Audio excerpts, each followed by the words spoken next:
Hello there, and welcome to Life Beyond Scene, where the world's quieter stories find a place to breathe, and where the questions that don't have clean answers are often the most worth sitting with.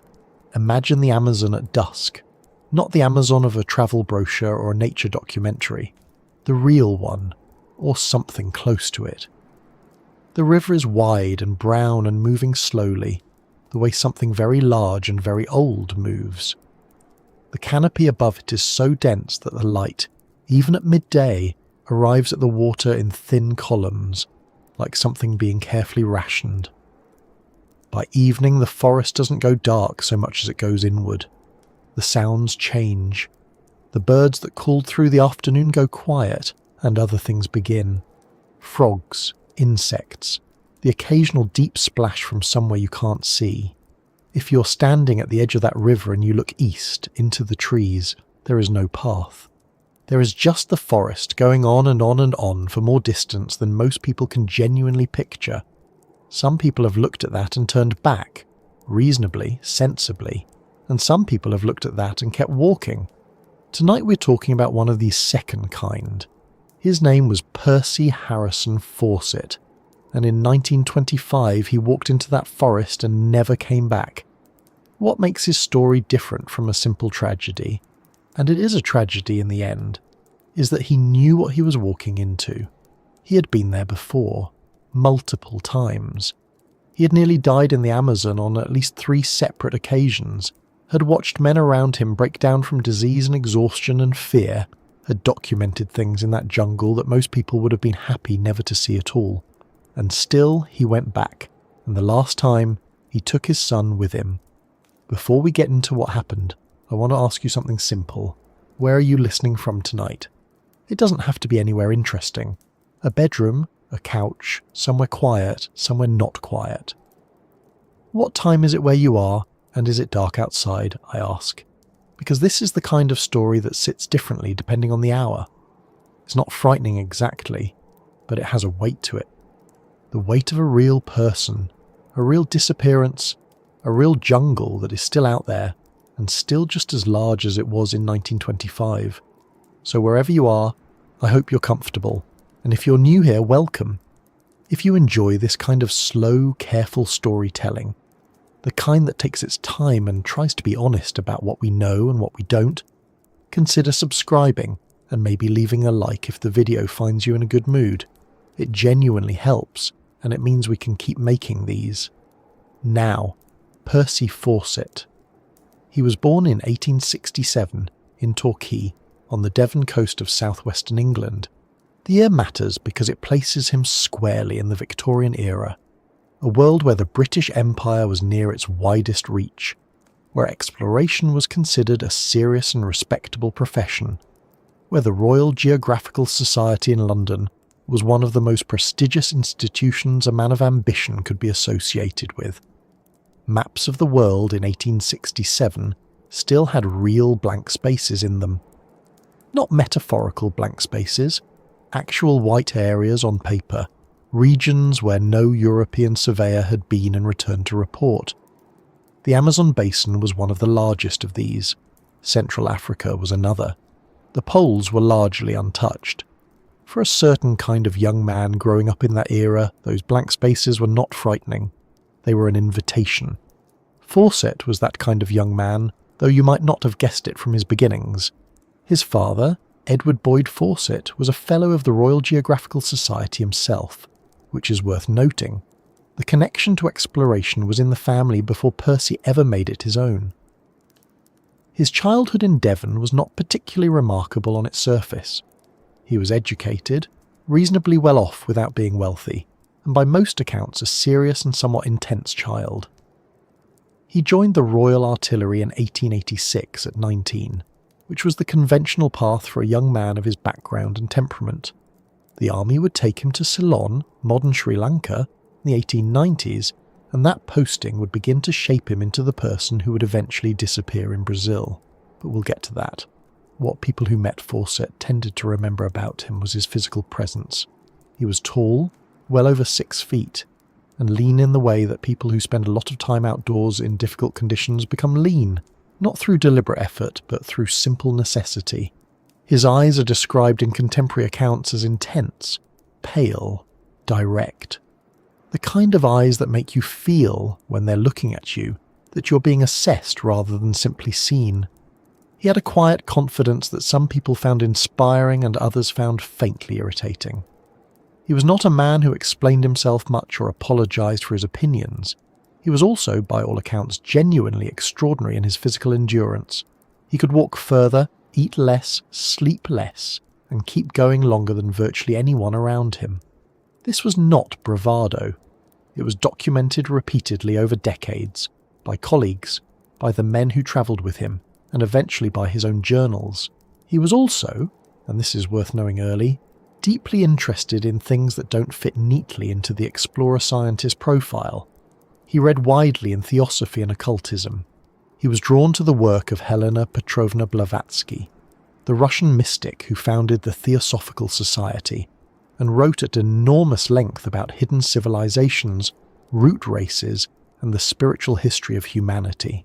Fawcett believed, genuinely, not casually, that advanced civilizations had existed in the ancient world, and that their traces might still be found in remote places. This was not an unusual position in educated late Victorian circles, where the line between scientific inquiry and spiritual speculation was considerably blurrier than it would later become. But it is important because it tells us something about what Fawcett was actually looking for. He wasn't just a surveyor following orders. He had a framework, a belief system, a set of expectations about what the world contained. And the Amazon, eventually, would become the place where he thought all of it might be confirmed.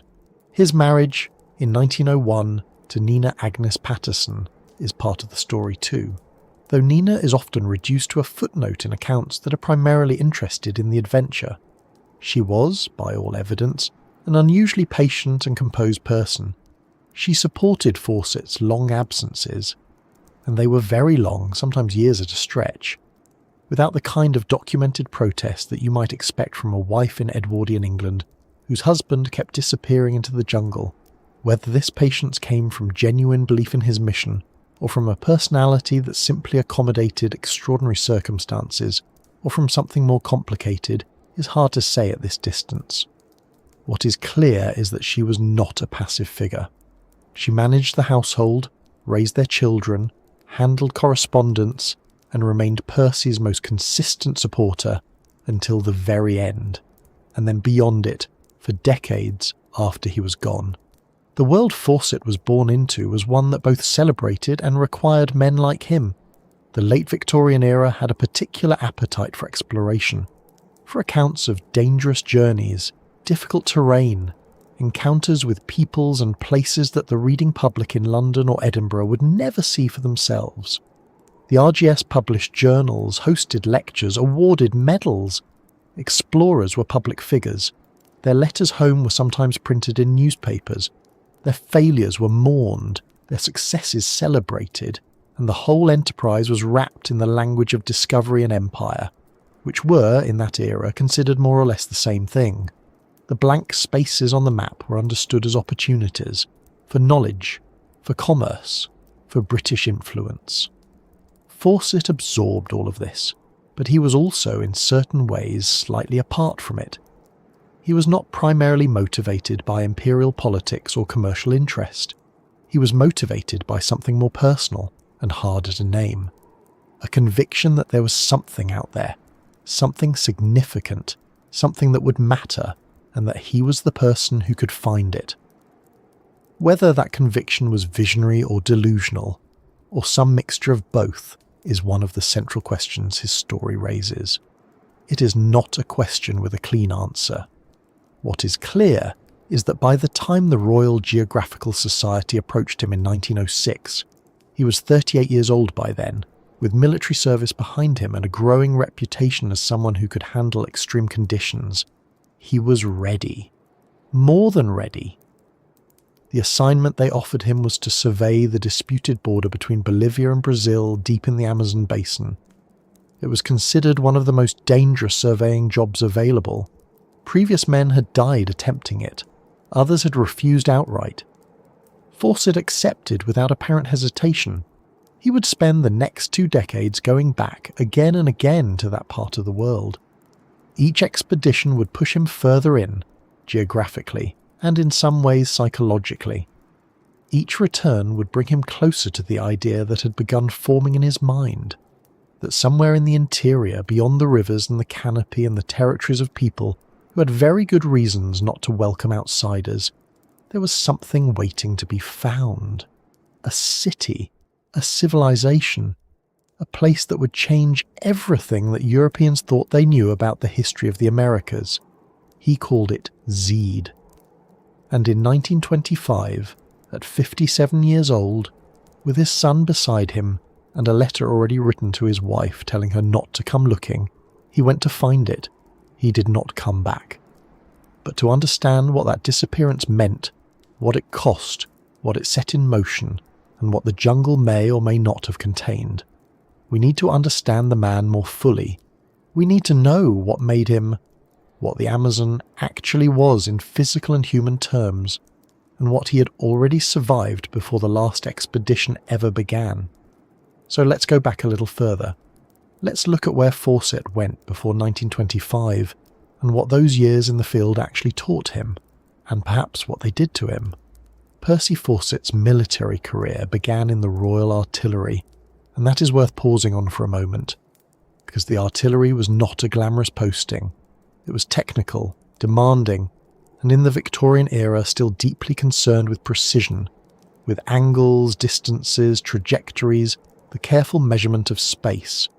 Fawcett trained in that discipline, and it gave him something that would serve him well for the rest of his life. The ability to read terrain, to calculate distances by eye, to think spatially about land in a way that most people simply don't. He was posted to Ceylon, what's now Sri Lanka, in the 1890s, and spent several years there in a role that combined military service with something closer to geographic intelligence work. Ceylon was beautiful and strange and nothing like Devon. It had a heat that pressed down on you, a humidity that made the air feel almost solid, and a landscape dense enough to disorient. Fawcett, by all accounts, adapted to it quickly. More than adapted. He seems to have found something there that agreed with him. It was also during his time in Ceylon, and in the years surrounding it, that his interest in theosophy and hidden civilizations began to take a more serious shape. He was reading Blavatsky carefully by this point, working through the dense and sometimes impenetrable prose of The Secret Doctrine and Isis Unveiled. These were books that argued in elaborate and frequently contradictory detail that human history was far older and stranger than conventional scholarship admitted, that great civilizations had existed in the distant past, on continents now submerged or forgotten, and that traces of these civilizations might still be found in the remote corners of the world. For a man stationed in a country full of ancient temples, carved stones, and traditions that predated anything in European memory, this was not an entirely abstract idea. Ceylon had ruins. It had inscriptions in scripts that took scholars decades to decode. It had a history that stretched back thousands of years in ways that the British Empire had barely begun to take seriously. Fawcett noticed all of this. He was not just a soldier waiting out his posting, he was paying attention. He returned to England, continued his artillery training, and in 1901 married Nina Agnes Patterson. Their marriage is one of those historical relationships that is genuinely difficult to read from the outside. Nina was intelligent, composed, and by every account deeply committed to Percy, not in a passive way, but in the way of someone who had decided that this particular person was worth the complications he came with, and the complications were considerable. Fawcett was not an easy man to be married to. He was away for long stretches. He spent money on expeditions that the family could not always afford to lose. He was intense in the way that people with a fixed idea tend to be intense, absorbed, sometimes distant, always moving towards something that was never quite reached. Nina seems to have understood this about him from early on, and made her peace with it in a way that, honestly, is a little hard to fully explain. She was not simply long-suffering. She believed in him. That belief would last the rest of her life, long past any reasonable point of return. Around 1903, Fawcett was involved in surveying work in Morocco, connected to British intelligence interests in the region. The details of this period are somewhat murky. Intelligence work tends to leave incomplete records. But what it confirms is that Fawcett was already being used for the kind of assignments that required someone who could operate in difficult, unfamiliar territory without falling apart. Morocco in the early 1900s was politically complicated, geographically demanding, and not particularly safe for British operatives moving around the interior. Fawcett went, did the work, and came back. He always came back. That was part of what made him valuable, and part of what made him, eventually, overconfident about his own capacity for survival. Then came 1906, and the assignment that would change everything. The Royal Geographical Society had a problem.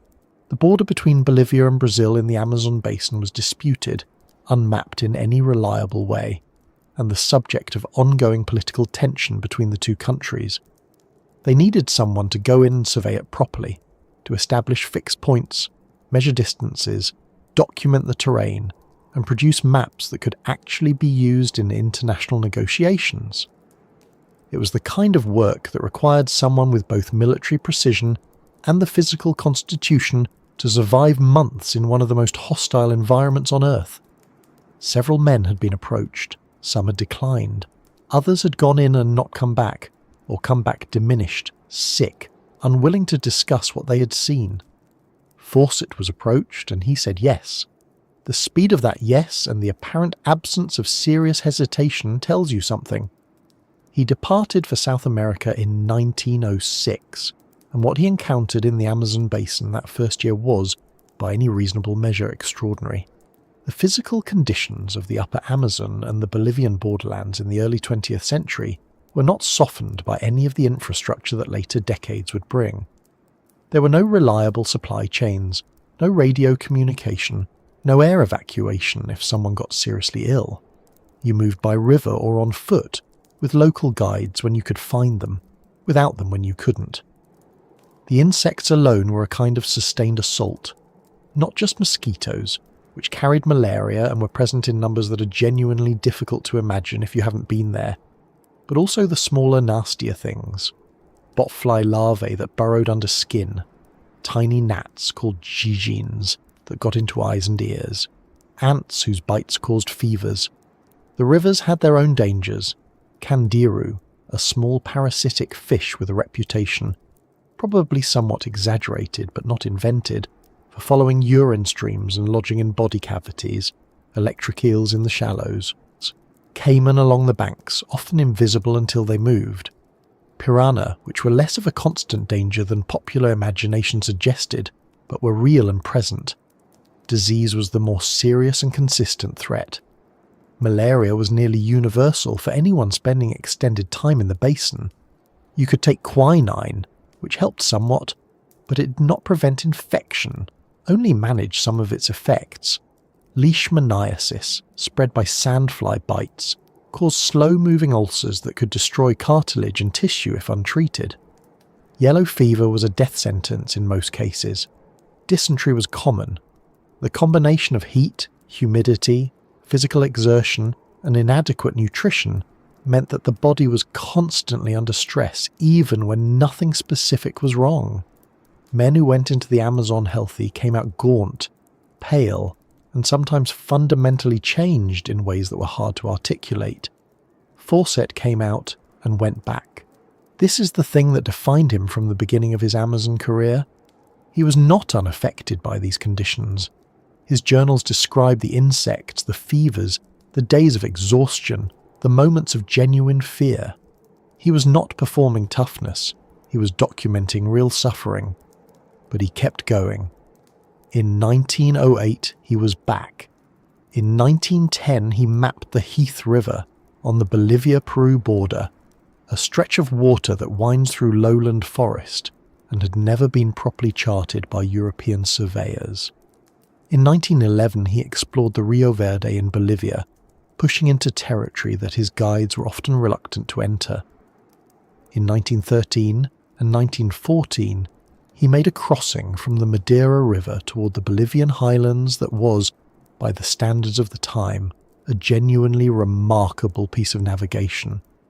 And during all of these journeys, something was accumulating. Not just experience and hardship, but information.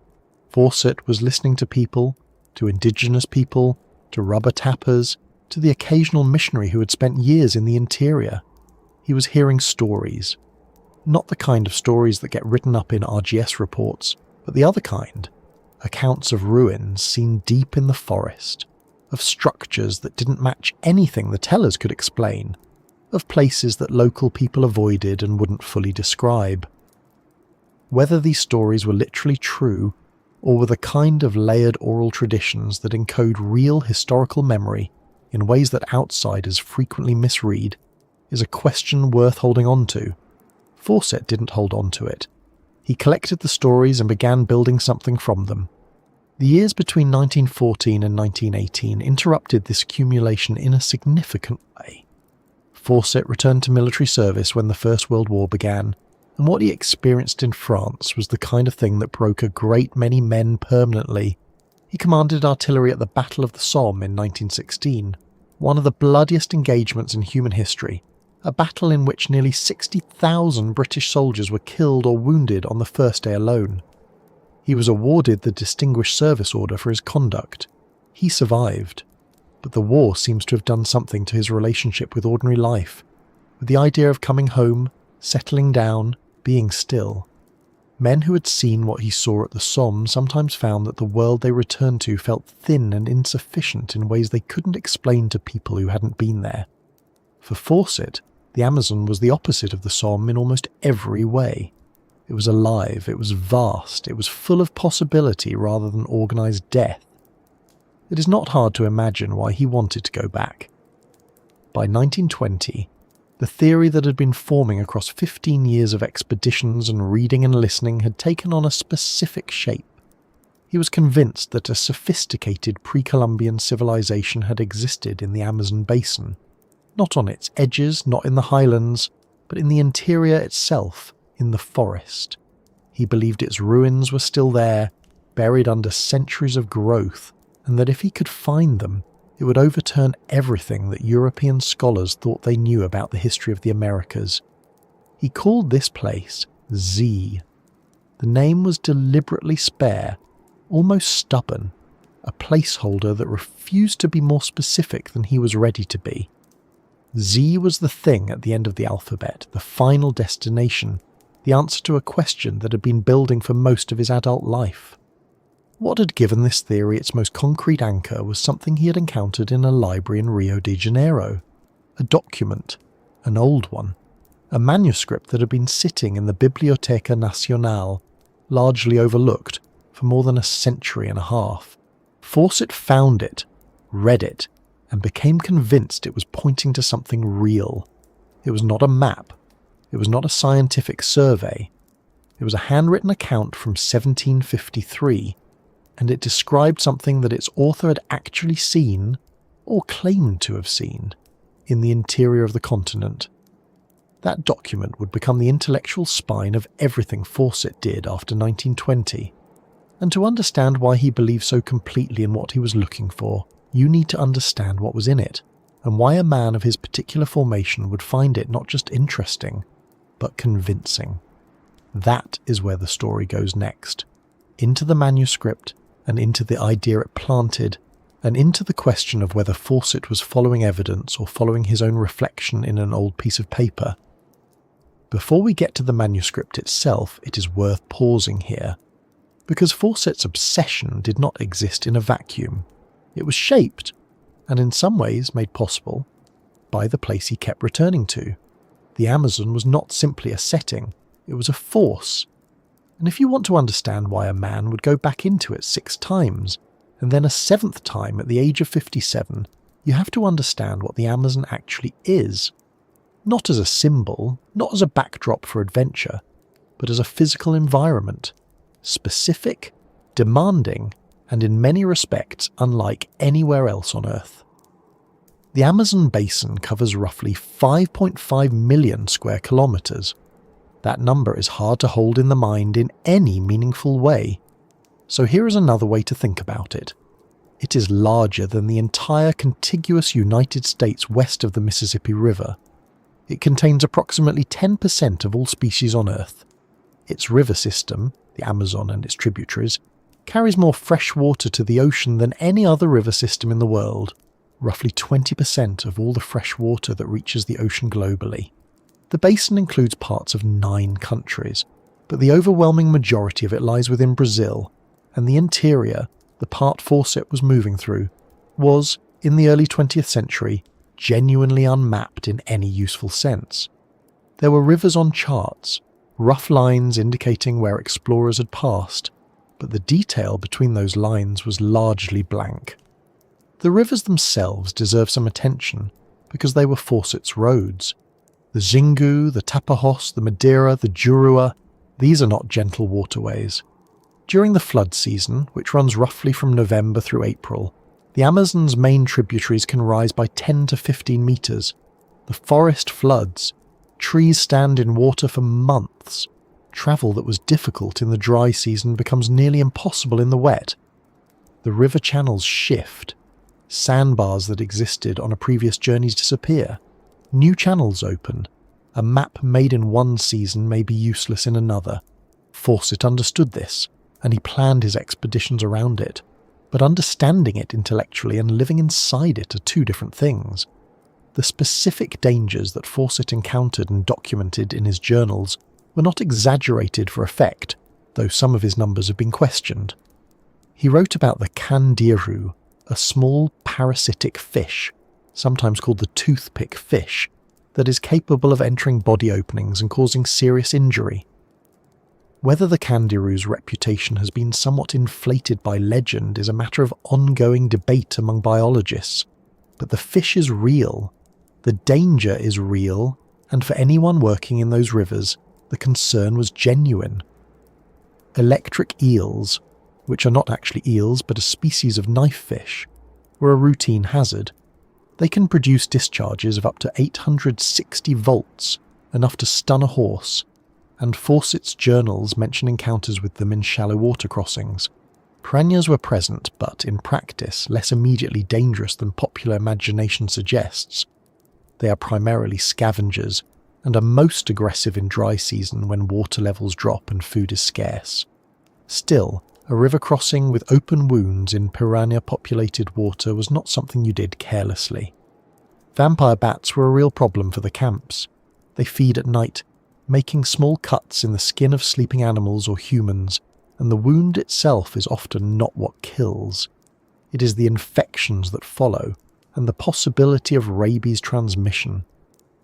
Fawcett's party on various expeditions lost pack animals to vampire bat attacks, and the psychological effect of waking to find yourself bitten is not trivial. Anacondas were another matter. Fawcett made a claim in one of his accounts that has been repeated and disputed ever since, that he encountered an anaconda he measured at approximately 62 feet in length.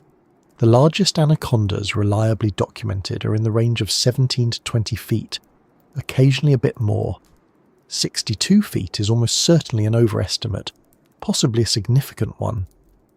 But anacondas large enough to kill a person do exist in the region, and the psychological weight of knowing that something that size is in the water you're crossing is its own kind of pressure.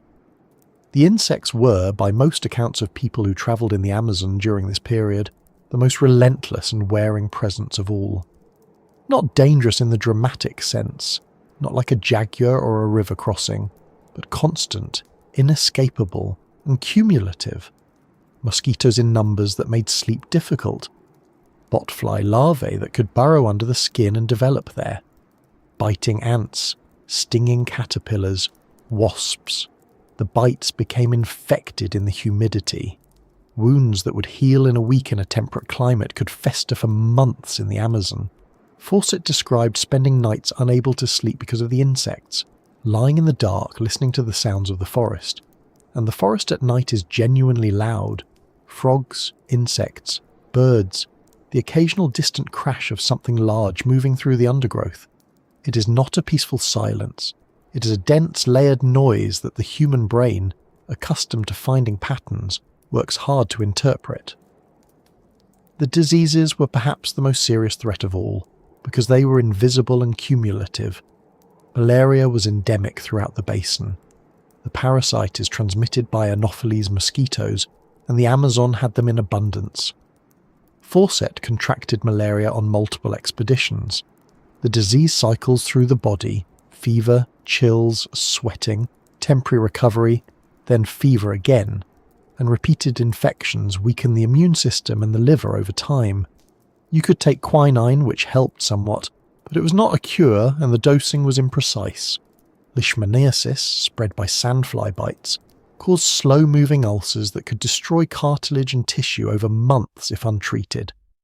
Yellow fever was a death sentence in most cases, though the worst of the yellow fever epidemics had hit the rubber boom towns rather than the deep forest. Dysentery from contaminated water was almost guaranteed on any extended journey. The combination of heat, humidity, physical exertion, and inadequate nutrition meant that the body was under constant pressure even when nothing specific was wrong. And then there is something harder to quantify: the psychological weight of the canopy. The Amazon rainforest is dense enough that in many places the sky is simply not visible. You move through a world of green and shadow with no horizon, no landmarks that persist across distance, no way to orient yourself visually in the way that humans instinctively rely on. The canopy filters the light into something diffuse and directionless. At night, the stars disappear entirely.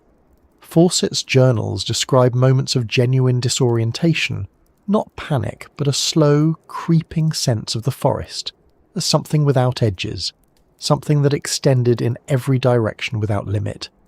Local guides who travelled with him frequently refused to go beyond certain points, not because of specific known dangers, but because of something more general, a sense that the territory ahead was not territory that welcomed outsiders, and that the forest itself was the warning.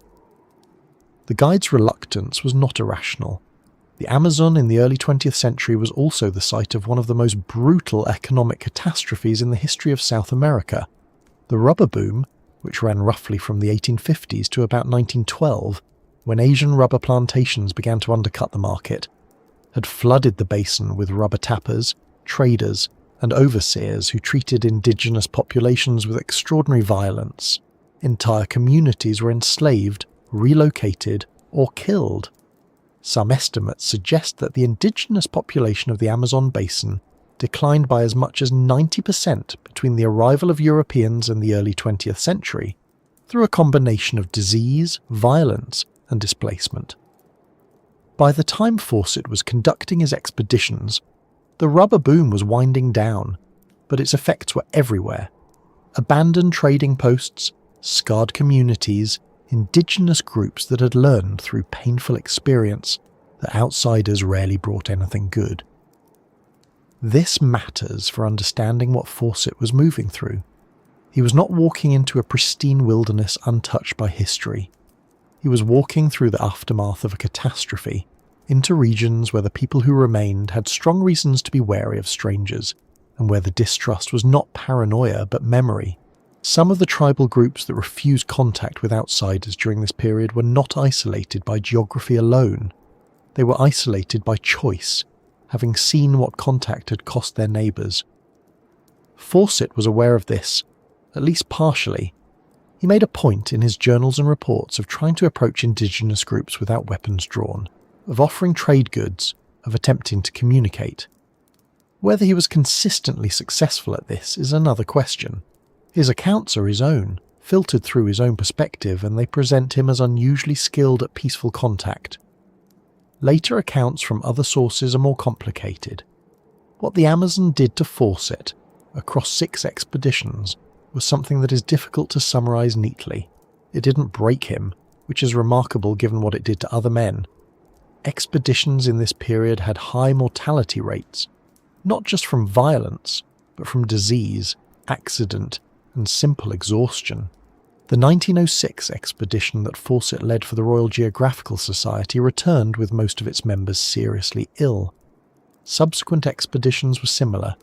Men who travelled with Fawcett described him as demanding, sometimes unreasonably so, pushing the pace when others needed rest, dismissing complaints that turned out to be symptoms of serious illness, maintaining a kind of forward momentum that did not always account for the limits of the people around him.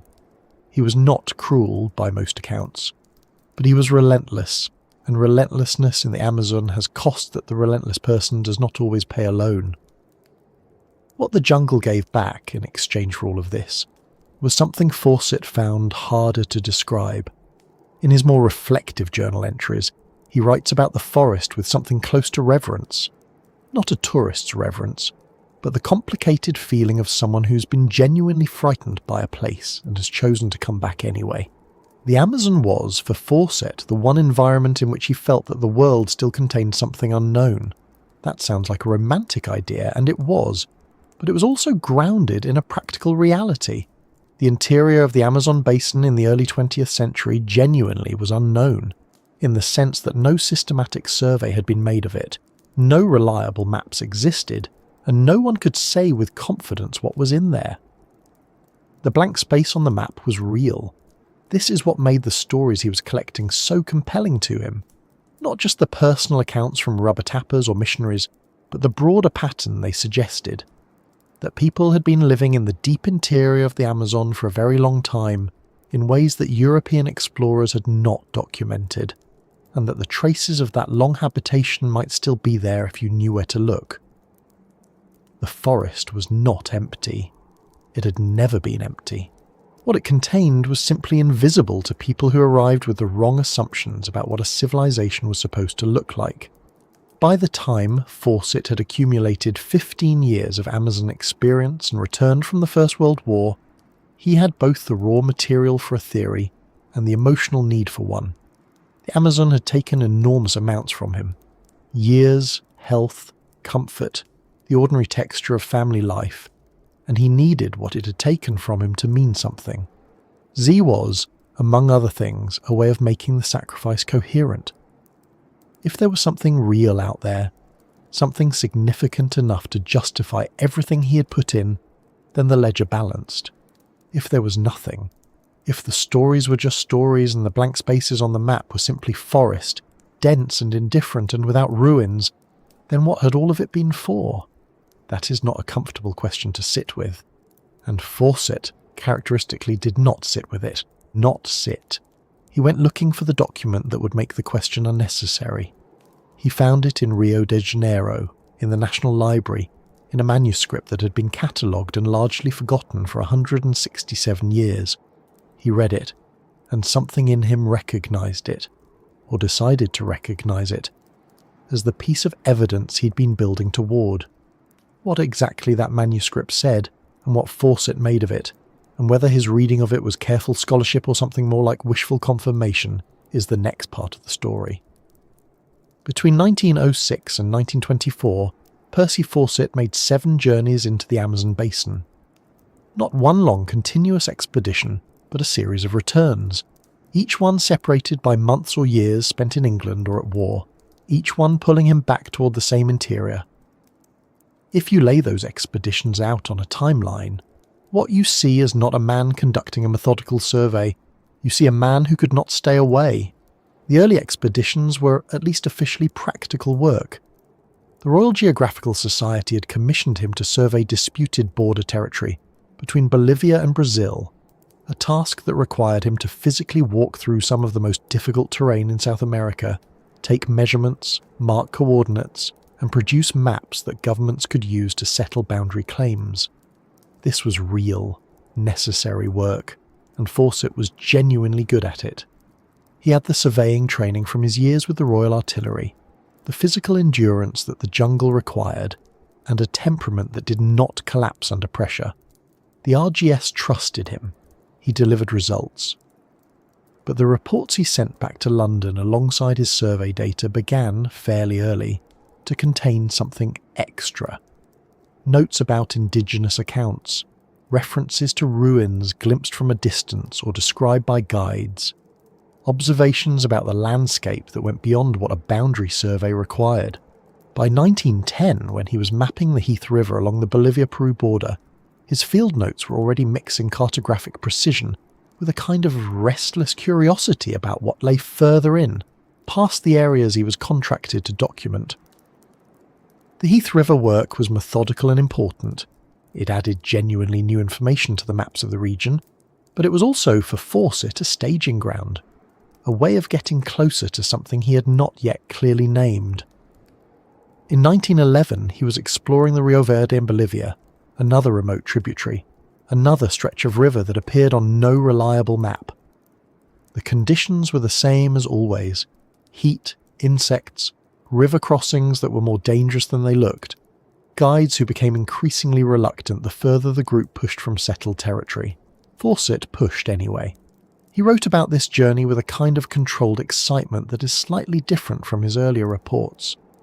There is more attention to the landscape itself, to the quality of the soil, to the signs of old habitation that he believed he was seeing in the forest. Whether those signs were real, or whether he was beginning to see what he wanted to see, is difficult to say from this distance. Probably some of both. The 1913 to 1914 expedition took him across from the Madeira River toward the Bolivian highlands, a crossing that involved months of difficult travel and at several points genuine danger. He came back from that one thinner than he had left, with several members of his party seriously ill, and with a new set of accounts from indigenous people about places in the interior that did not appear on any map. He was collecting these accounts the way another man might collect evidence for a legal case, not casually, but with the specific intention of building towards something. Then came the war. In 1914, Fawcett returned to military service. He was commissioned as a lieutenant colonel and eventually commanded artillery at the Battle of the Somme in 1916, one of the bloodiest engagements in human history, a battle in which roughly 60,000 British soldiers became casualties on the first day alone. Fawcett survived it. He was awarded the Distinguished Service Order for his conduct. He went on to serve in other engagements, and he carried the whole experience the way soldiers of that generation often carried it, without much outward display, and with what appears in his letters to be a kind of grim determination not to let it alter his fundamental direction. If anything, the war seems to have sharpened him. Men who survive things like the Somme sometimes come out the other side with a clarified sense of what they are willing to endure and what they are not willing to give up. For Fawcett, the Amazon was still there. The war had not taken that from him. By 1920, when he was 53 years old, he was back in South America on a preliminary reconnaissance. Not a full expedition yet. He was scouting, making contacts, refreshing his knowledge of the territory, and beginning to organise the theory that had been forming across 2 decades of fieldwork. The theory had a name now. He called it Z, pronounced as a letter, not a word. Deliberately vague, deliberately his. The name itself tells you something about Fawcett's relationship to the idea. He was not calling it by any of the names that indigenous people used, not referring to it by the Portuguese descriptions in the manuscript he had read, not even giving it a geographic designation. This was a placeholder for something he believed existed but had not yet found. It was also, in a quieter way, a declaration of ownership. This was his project, his destination, his answer to the question the Amazon had been asking him for 15 years. The intellectual foundation for Z rested on several things, but the most important of them was a document he had encountered in the National Library of Rio de Janeiro, Manuscript 512. He had first read it around 1920, though some accounts suggest he may have known of it earlier. It is worth pausing on what this document actually is, because it is real, and it is strange, and it is sitting in a library in Rio de Janeiro right now if you wanted to go read it. Manuscript 512 was written in 1753. The author is unknown. The document refers to him only as a Portuguese bandeirante, one of the roving explorer settlers who pushed into the Brazilian interior in the colonial period, often in search of gold or slaves or both. His first name, according to some interpretations of the text, may have been João, though even this is uncertain. What is certain is that he claimed to have found something remarkable. The manuscript describes a journey into the Mato Grosso, the vast interior plateau of central Brazil, and the discovery of a ruined city. Not a village, not a collection of earthworks, but a city in the European sense. Wide streets, large stone buildings, a great stone arch decorated with carved figures, a broad public square. The author describes looking out from a high point and seeing a lake in the distance, with what appeared to be a canoe carrying men in white. He describes the buildings as ancient, clearly long abandoned, with vegetation growing through the floors and birds nesting in the upper rooms. He could find no inscription that he could read, no clear indication of who had built the place or when. He left without exploring it fully, apparently concerned about the distance from his supply route and the possibility of hostile inhabitants in the area. The document is catalogued. It has been examined by multiple researchers over the years. There is no serious dispute about its existence or its age. It is genuinely from the 18th century. What is disputed is almost everything else.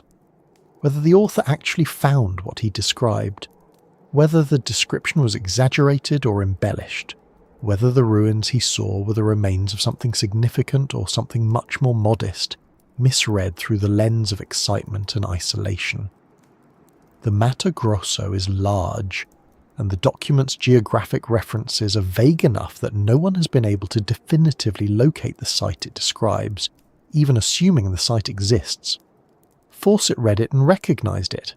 That is the most honest way to put it. He had been collecting indigenous accounts of interior settlements for years. He had been developing a theory about pre-Columbian civilization in the Amazon, and here was a document, old, official enough to be in a national library, specific enough to have some geographic content, that seemed to confirm the general shape of what he already believed. He was not a naive reader. He understood that the manuscript raised as many questions as it answered, but he also believed, with the conviction of someone who has spent 2 decades in a place and developed a feel for it, that the document was pointing at something real. His theory about what that something was had several layers.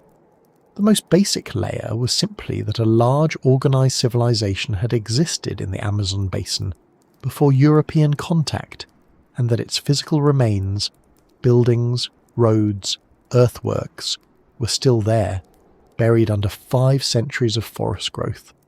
This was not a mainstream view in 1920. The dominant assumption among European scholars at the time was that the Amazon's thin, nutrient-poor soils could not have supported a large sedentary population, and that the indigenous peoples of the region had therefore always lived in small, mobile groups without permanent architecture. Fawcett disagreed. He pointed to the terra preta, the dark, human-enriched soil found in patches throughout the Amazon basin, clearly the product of long-term human habitation and deliberate soil amendment, as evidence that the Amazon had once been farmed intensively, which implied a population large enough to do that farming. This part of his thinking, it should be said, was not wrong. It was, in fact, significantly ahead of the scientific consensus of his time. The terra preta he was pointing to is now a serious subject of archaeological and agricultural research. The question of how it was made, through the incorporation of charcoal, bone and organic waste over long periods, has implications for modern soil science that researchers are still working through. The idea that the Amazon supported large pre-Columbian populations has been substantially confirmed by work done decades after Fawcett's death. He was building on incomplete evidence and filtering it through some assumptions that were products of his era, but the core intuition was sound. What was less sound, or at least less verifiable, was the specific claim about Z, that there was a particular ruined city with stone architecture and carved figures waiting in the Mato Grosso to be found. The leap from the Amazon-supported complex civilizations to there is a specific ruined city that matches the description in manuscript 512 is a significant one. Fawcett made it with more confidence than the evidence strictly warranted, but by 1920 the distinction between what the evidence supported and what he believed had become somewhat porous. He had been thinking about this for too long, had invested too much, and had found too many pieces that seemed to fit. The manuscript was the last piece. After reading it, he was not looking for evidence anymore. He was looking for Zeed. The years between 1920 and 1924 were spent in a complicated mix of fundraising, planning, writing, and waiting. Fawcett gave lectures. He wrote articles. He approached potential sponsors, newspapers, wealthy individuals, institutions, with a pitch that combined genuine scientific argument with the kind of adventure narrative that audiences of the 1920s found irresistible. The New York Times and other outlets covered him. He was not an obscure figure.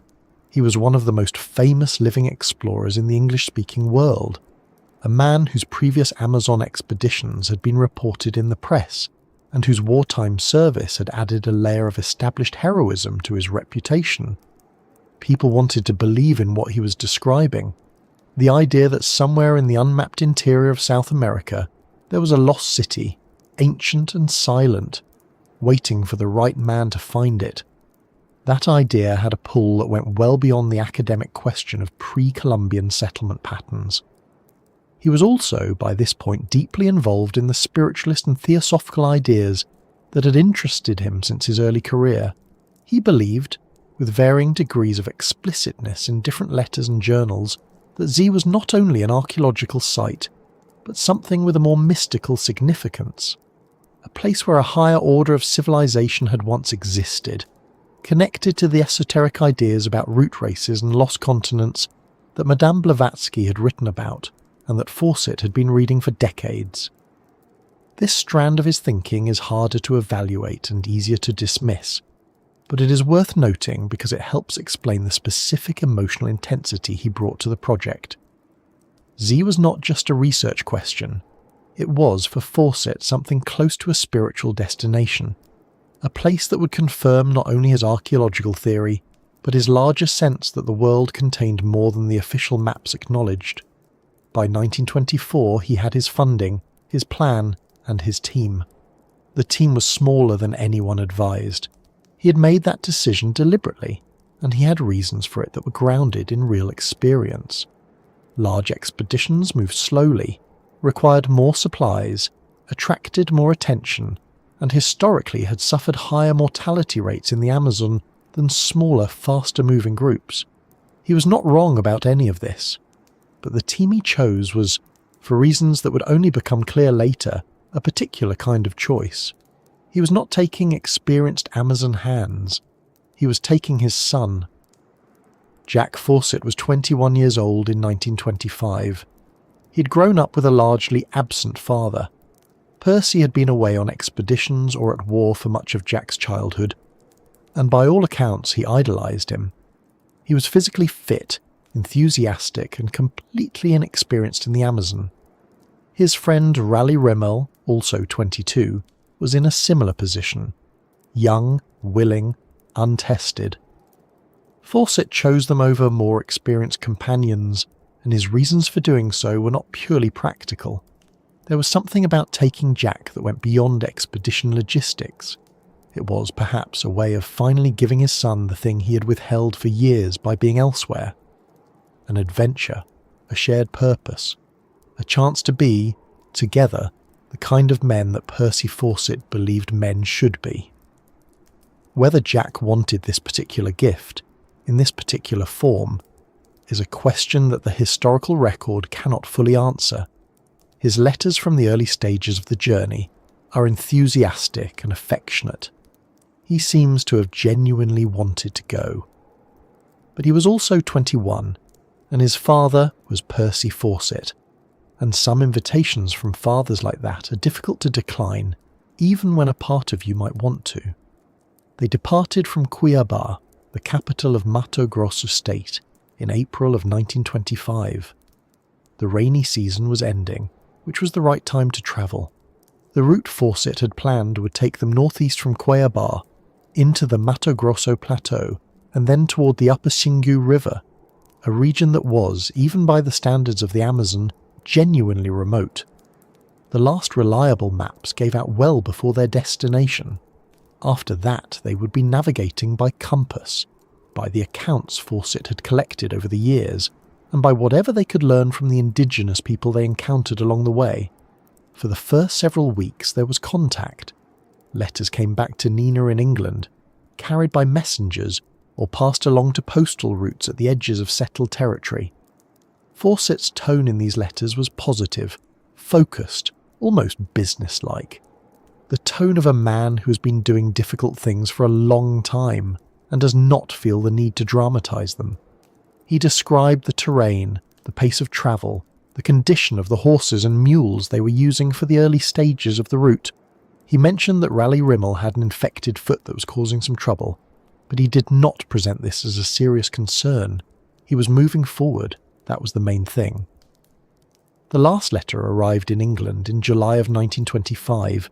It had been written on the 29th of May from a camp that Fawcett referred to as Dead Horse Camp, a name he had given the location on a previous expedition after a horse had died there.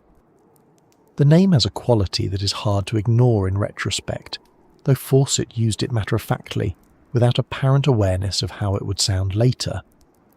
In the letter, he told Nina that they were about to move into territory that had not been mapped, that they were in good spirits, and that she should not worry if communication stopped for a long period. Then he wrote something that has been quoted many times since, and that still carries a particular weight when you read it knowing what came after. He told her that if they did not return, she should not send rescue parties. The country ahead was too dangerous, the chances of finding them too small, and the risk to any searchers too high. He had thought about this. He was not asking her to forget him. He was asking her to accept in advance whatever the jungle decided. After that letter, there was nothing. The three of them walked east, into the unmapped interior, and the forest closed behind them as forests do, without drama, without sound, simply by continuing to be what it was. What happened next is where the story becomes something that has occupied researchers, searchers and storytellers for the better part of a century. The silence that followed Fawcett's last letter was not immediately alarming. He had warned that communications would stop, and the people who knew him understood that he operated in places where regular contact was impossible.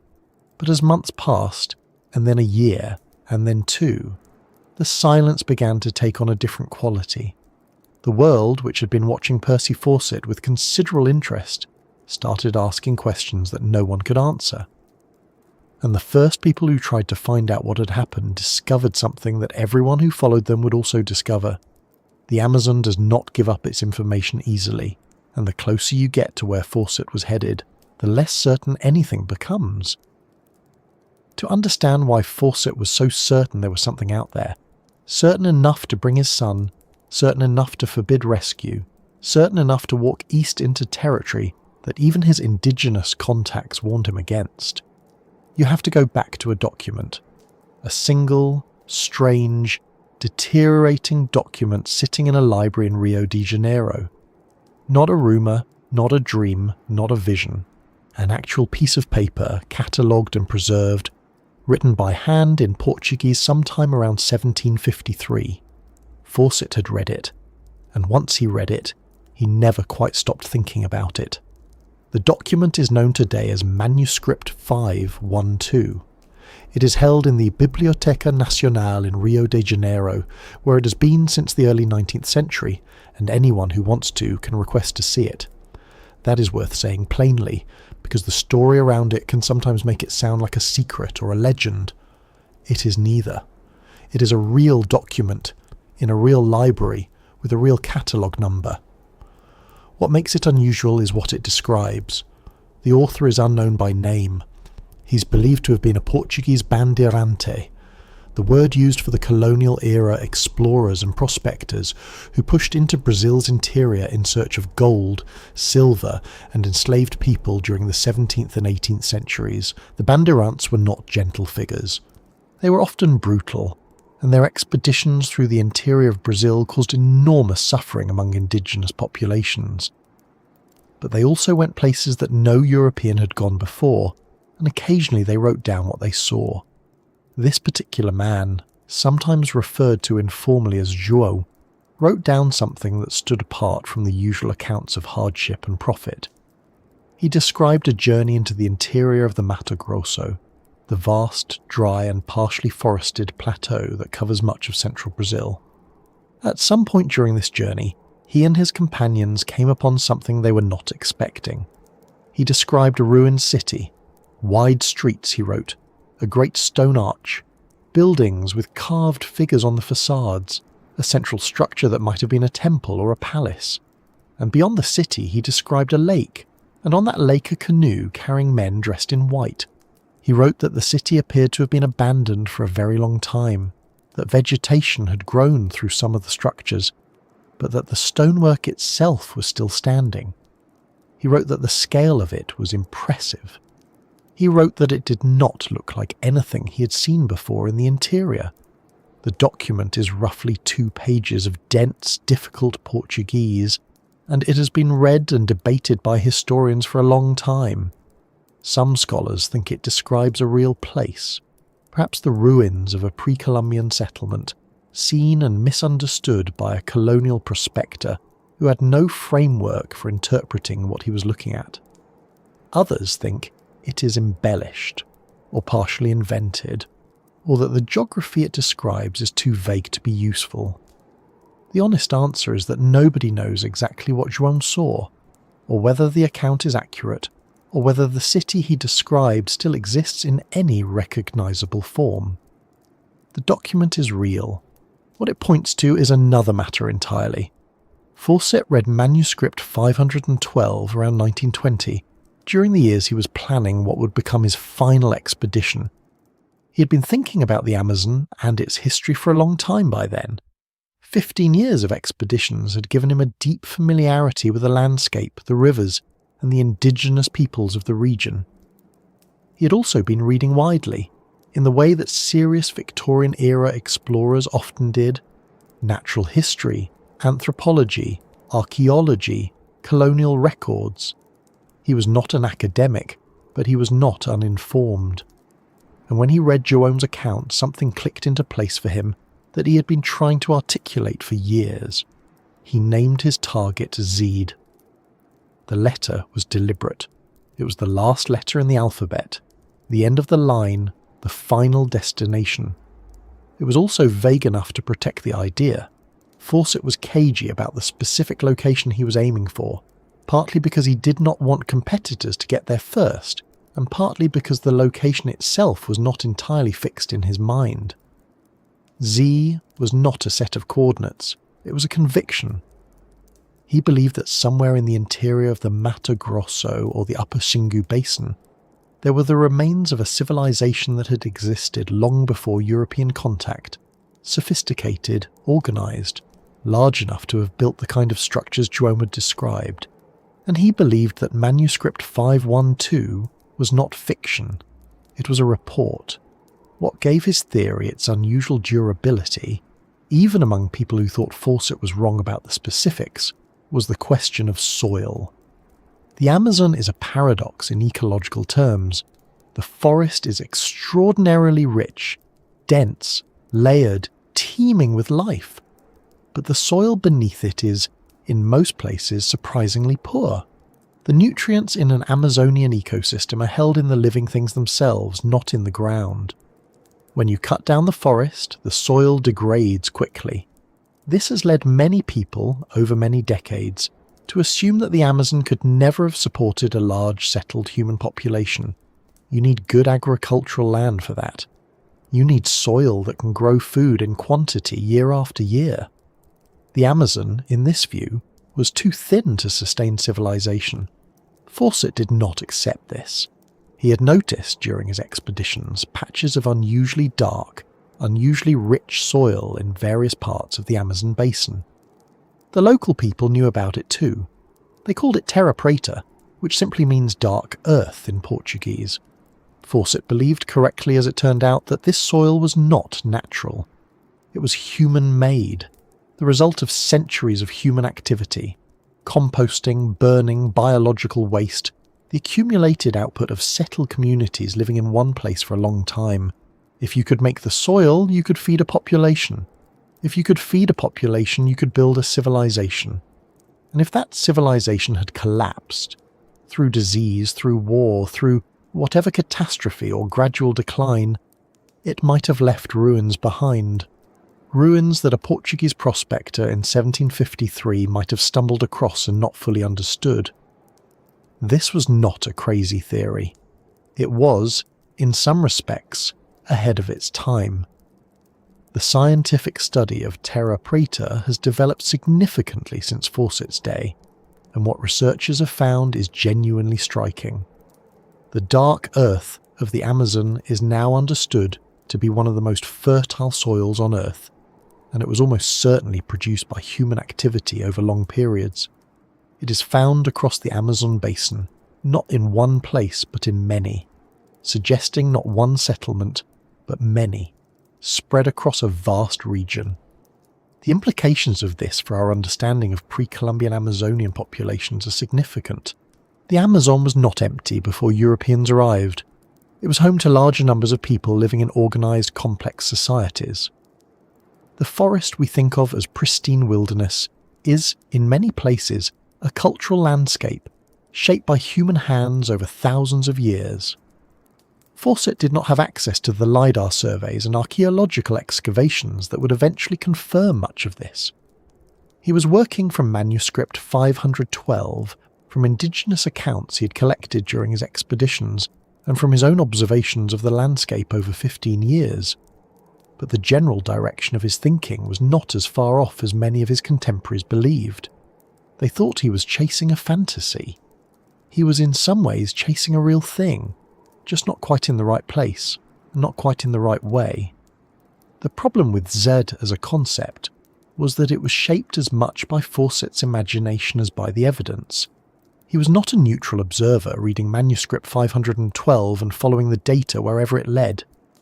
He was a man who had spent his entire adult life looking for something, in the jungles of Ceylon, in the surveys of Bolivia, in the trenches of the Somme, in the occultist literature he had been reading since his 20s. He had a deep, persistent sense that there was something out there that most people could not see, and that he, specifically, was positioned to find. Manuscript 512 did not create that belief, it confirmed it, and there is a difference between those two things that matters quite a lot when you are trying to evaluate someone's judgment.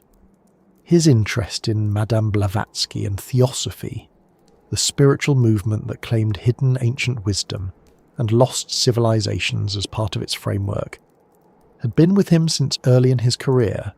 He believed genuinely that there were races and civilizations that conventional history had overlooked or suppressed.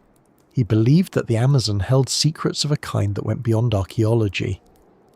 Some of his private writings from this period are quite strange. He wrote about spiritual forces, about the Amazon as a place where the boundaries between the material and something else were thinner than usual. This is not the writing of a purely rational scientific explorer.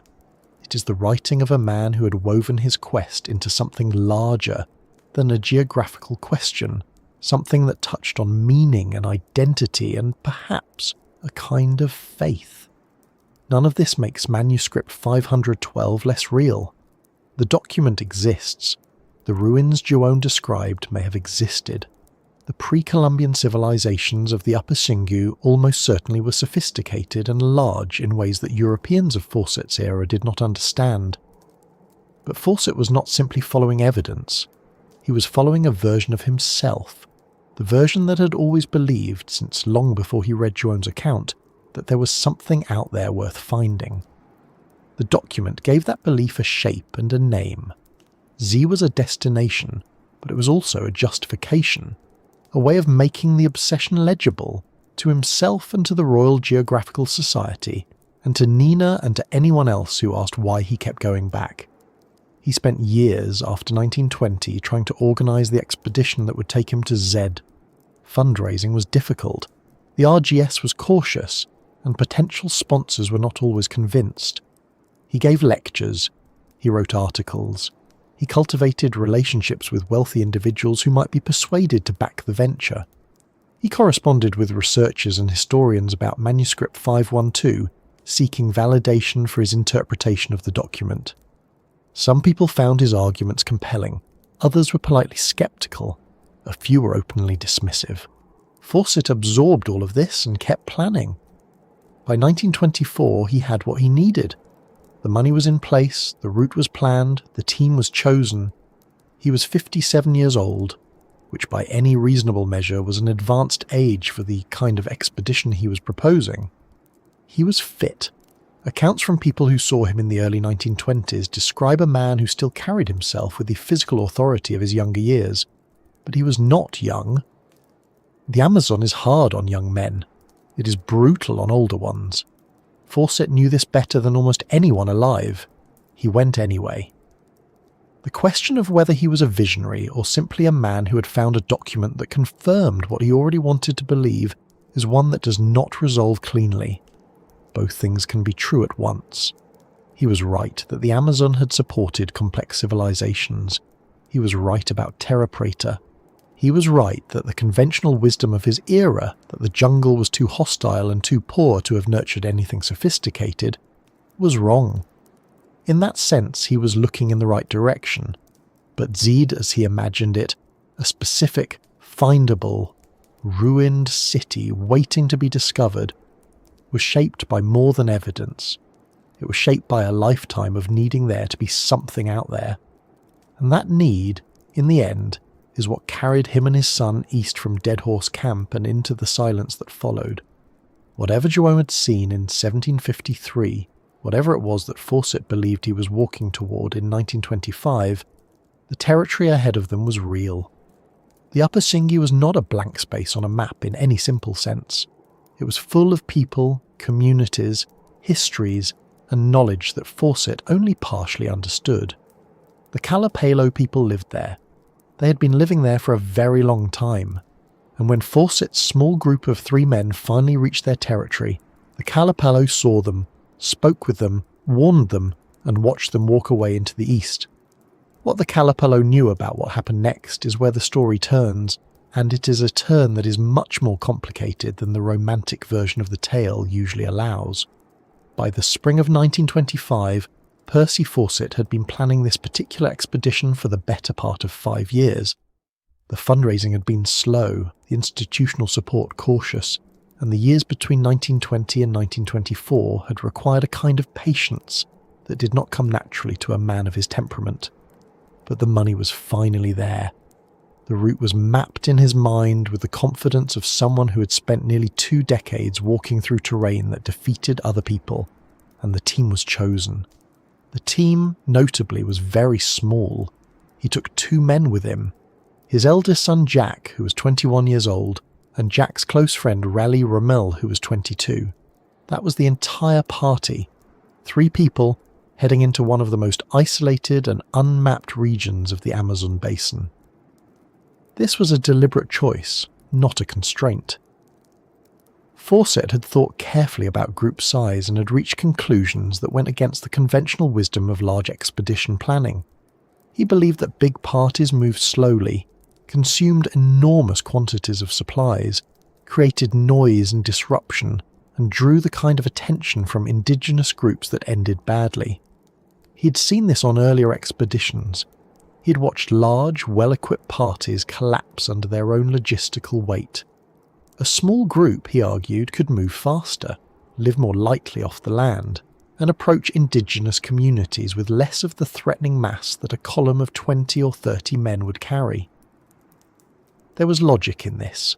There was also, if you look at it clearly, a man who did not want too many witnesses to whatever he was going to do.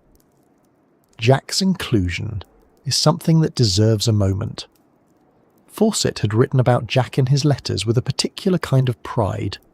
Jack was athletic, willing, and apparently devoted to his father in a way that made him eager to share the great adventure.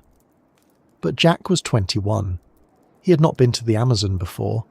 He was experienced in the sense that any young man raised by Percy Fawcett would be experienced. He had grown up hearing the stories, absorbing the philosophy, learning to think of the jungle as a place of possibility rather than terror. But he had not actually been there. Neither had Rimmell. The only person on this expedition who truly knew what the Amazon did to people was the 57-year-old man leading it. Nina, it seems, accepted this. She had been accepting Percy's absences and risks for her entire married life. She was, by all accounts, a woman of remarkable composure where her husband was concerned. Some people who knew the family found this composure admirable, others found it slightly difficult to understand. She wrote supportive letters. She managed the household. She believed in Percy's mission with a conviction that matched his own, though she expressed it more quietly. When Jack went too, she let him go. There is no record of her trying to stop either of them. They departed from Cuiabá, the capital of the Mato Grosso state in central Brazil, in April of 1925. Cuiabá was then, as it is now, the last substantial settlement before the interior opens up into something much harder to navigate. From there, Fawcett's plan took them northeast, toward the upper Xingu River, a route that crossed through territory that was, by the standards of 1925 cartography, genuinely unmapped. Not unknown in the sense that no human beings lived there. The Kalapalo and related Xingu peoples had been living there for centuries, but unmapped in the sense that no European expedition had documented it in any systematic way, and the terrain between Cuiabá and the upper Xingu was dense, wet and long. They travelled on horseback and on foot, with pack animals carrying supplies. The early part of the journey was difficult but manageable, the kind of difficult that Fawcett had navigated dozens of times before, and that Jack and Rimmell were young enough to absorb without too much damage. They passed through small frontier settlements, hired local men for portions of the route, and made reasonable progress through April and into May. Rimmell had a problem with his foot that had started before they even left Cuiabá. The exact nature of it is not entirely clear from the surviving accounts. Some sources describe it as an infected insect bite, others as a more general injury. Whatever it was causing him pain and some difficulty walking before the expedition was even properly underway. Fawcett noted it but did not turn back. Rimmell apparently didn't ask to turn back either. The three of them kept going. On May 29th, 1925, Fawcett wrote his last known letter. He was at a camp he referred to as Dead Horse Camp, a name he had given the location himself from a previous expedition in which a horse had died there. The name has a quality to it that, in retrospect, feels like something a novelist would invent, but Fawcett was simply being practical. He named places by what had happened in them. Dead Horse Camp was where a horse had died. That was all. The letter was addressed to Nina. It was calm in tone, not a farewell letter in the dramatic sense, not a man writing as though he expected to die, but a man writing a field update with the matter-of-fact confidence of someone who had sent dozens of such updates from dozens of similar camps. He described their position, their progress, their general condition. He mentioned that they were about to head into territory from which communication would no longer be possible. And then he wrote something that has been quoted and analysed many times since, because it is one of the strangest instructions a man can leave for his wife. He told Nina that if they did not return, she should not send rescue parties. Read that again quietly for a moment. He told her not to come looking. The reasons he gave were practical. Rescue expeditions would face the same dangers as the original party, would likely suffer casualties of their own, and would probably not find anything useful. He had seen this pattern before, the secondary disaster, the rescue that becomes its own emergency. He did not want that on his conscience. He also, one suspects, did not want his mission interrupted by people arriving with the wrong assumptions about what he was doing and why. There was something in Fawcett's relationship to this expedition that was very private, even for a man who'd been sharing his plans with the RGS and the press for years. The actual interior of the thing, what he thought he was going to find, what it meant to him, he kept closer than most people realised. The letter took weeks to reach Nina, carried back along the route they had come by the men Fawcett had dismissed, before heading into the unmapped territory. By the time it arrived in England, Fawcett's group had already been in the interior for some time with no word. Nina read the letter. She honoured the instruction. She did not immediately send anyone after them. The silence that followed was, at first, simply the expected silence of a man who had told you he would be unreachable. Fawcett had been unreachable before. He had gone months without communication on earlier expeditions and had come back sunburned and thin and full of notes. Nina waited. The months passed. By late 1925 there was still nothing. By 1926 the silence had a different quality to it. By 1927 it was international news. The territory Fawcett was heading into from Dead Horse Camp was the Upper Xingu Basin, a region of rivers, forest and savanna that sits in what is now the northeastern part of Mato Grosso state. The Xingu River itself runs roughly north-south before joining the Amazon near the town of Altamira, but the upper reaches of the river system branch into a complex network of tributaries and smaller waterways that, in 1925, were navigable only by people who knew them intimately. The Kalapalo people were among those who knew them. Their villages were positioned along the rivers in ways that reflected centuries of accumulated knowledge about flooding, fishing and seasonal movement. Fawcett's route took him toward and then through Kalapalo territory. This is not disputed. The Kalapalo themselves confirmed it to later researchers, and Diot's 1928 expedition gathered accounts from Kalapalo community members who remembered the three men passing through. Fawcett's group arrived at a Kalapalo village. The specific village is sometimes identified as Tamakoshi or a nearby settlement, and spent some time there. The Kalapalo gave them food and information, and they warned Fawcett not to go east. The tribes in the territory to the east, the Kalapalo told him, were hostile to outsiders. They were not the kind of people you walk toward with a small group and no particular means of defence. This was not vague cultural caution. It was specific local knowledge from people who understood that landscape and its human geography in ways that Fawcett simply could not. He thanked them. He kept going. What the route east of the Kalapalo villages looked like in 1925 is difficult to reconstruct precisely. The terrain in that part of the Upper Xingu transitions between gallery forest along the river corridors and more open cerrado, the Brazilian savanna, in the upland areas. It is not the dense, closed canopy Amazonian jungle of the popular imagination, at least not in all of it. But it is remote. It is hot. It is full of the same insects and diseases and navigational challenges that the rest of the region presents. And in the dry season, the water sources thin out in ways that matter quite a lot if you are on foot with a limited supply. Fawcett's group was 3 people. One of them had an injured foot.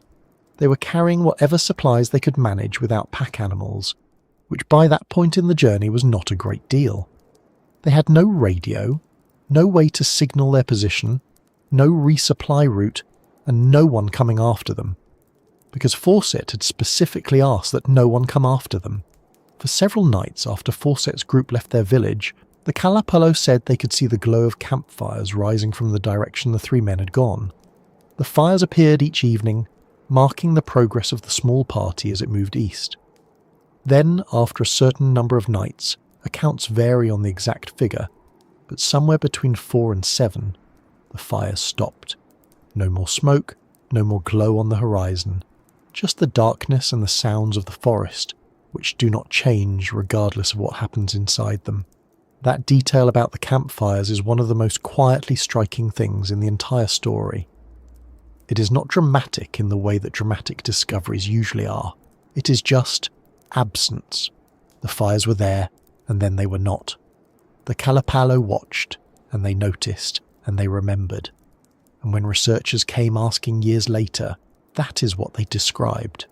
The fires, and then the stopping of the fires. What happened in the days or weeks after those fires went out is the question that has driven dozens of expeditions, generated hundreds of articles and books, and remained, despite everything, genuinely unanswered. The physical evidence, as we'll see, is almost non-existent. The testimonies are partial, sometimes contradictory, and filtered through decades of retelling and translation. The jungle between the last known campfire location and anywhere else is vast and dense, and does not give back what it takes. But the Kalapalo account of those final days, the warning, the refusal to heed it, the fires fading into nothing, is the closest thing to a contemporaneous record of what happened to Percy Fawcett, Jack Fawcett, and Raleigh Rimmell. It is not proof of anything. It is a description of what people saw from a distance. But it is specific, and it is consistent across multiple tellings over many years, and it is grounded in the actual geography of the place. The Kalapalo were there. They saw the fires, and then the fires were gone. What happened between that last flicker of light and the silence that came after it is where the searches began, and where, in a very real sense, they have never entirely stopped. The world noticed slowly, and then it didn't stop noticing. That is often how these things go. There is a period of waiting that feels like patience, and then a period of waiting that feels like dread, and then at some point the silence becomes a story in itself. By 1927, Percy Fawcett's disappearance had moved from a private family concern to something the newspapers were running on their front pages. The Royal Geographical Society, which had sponsored several of his earlier expeditions, was being asked questions it could not answer. The Brazilian government was fielding inquiries. Explorers and adventurers from several countries were beginning to put together plans, some of them organised and well-funded, others considerably less so. The question of what had happened to Fawcett had become, in a way that he probably would have found both gratifying and irritating, a cause. The first serious organised effort to find him came in 1928. Commander George Miller Dyatt was an experienced British-American explorer, a fellow member of the Royal Geographical Society, and someone who understood the Amazon well enough to know that going in after Fawcett was not a casual undertaking. His expedition was backed by the RGS and by a news organisation, the North American Newspaper Alliance, which meant that Dyatt was reporting back as he travelled, filing dispatches that were published while the search was still happening. This gave the whole thing an unusual quality, something between a rescue mission and a serialised adventure story, which probably says something about how Fawcett's disappearance had already been absorbed into the public imagination. Dyatt's team travelled into the Mato Grosso and made contact with the Kalapalo people, the same community that had seen Fawcett's group pass through 3 years earlier. What Dyatt gathered from the Kalapalo was significant, and it remains, along with the campfire account already described, the most geographically grounded testimony in the entire record. The Kalapalo told Dyatt that Fawcett's party had indeed come through their territory. They described the 3 men, an older man, 2 younger ones, and their direction of travel. They confirmed the warning they had given about the tribes to the east, and they described what they had seen afterward. The campfires in the distance, appearing each evening for several nights and then stopping. Dyatt concluded, based on what the Kalapalo told him, that Fawcett's group had likely been killed by a tribe further east, beyond Kalapalo territory.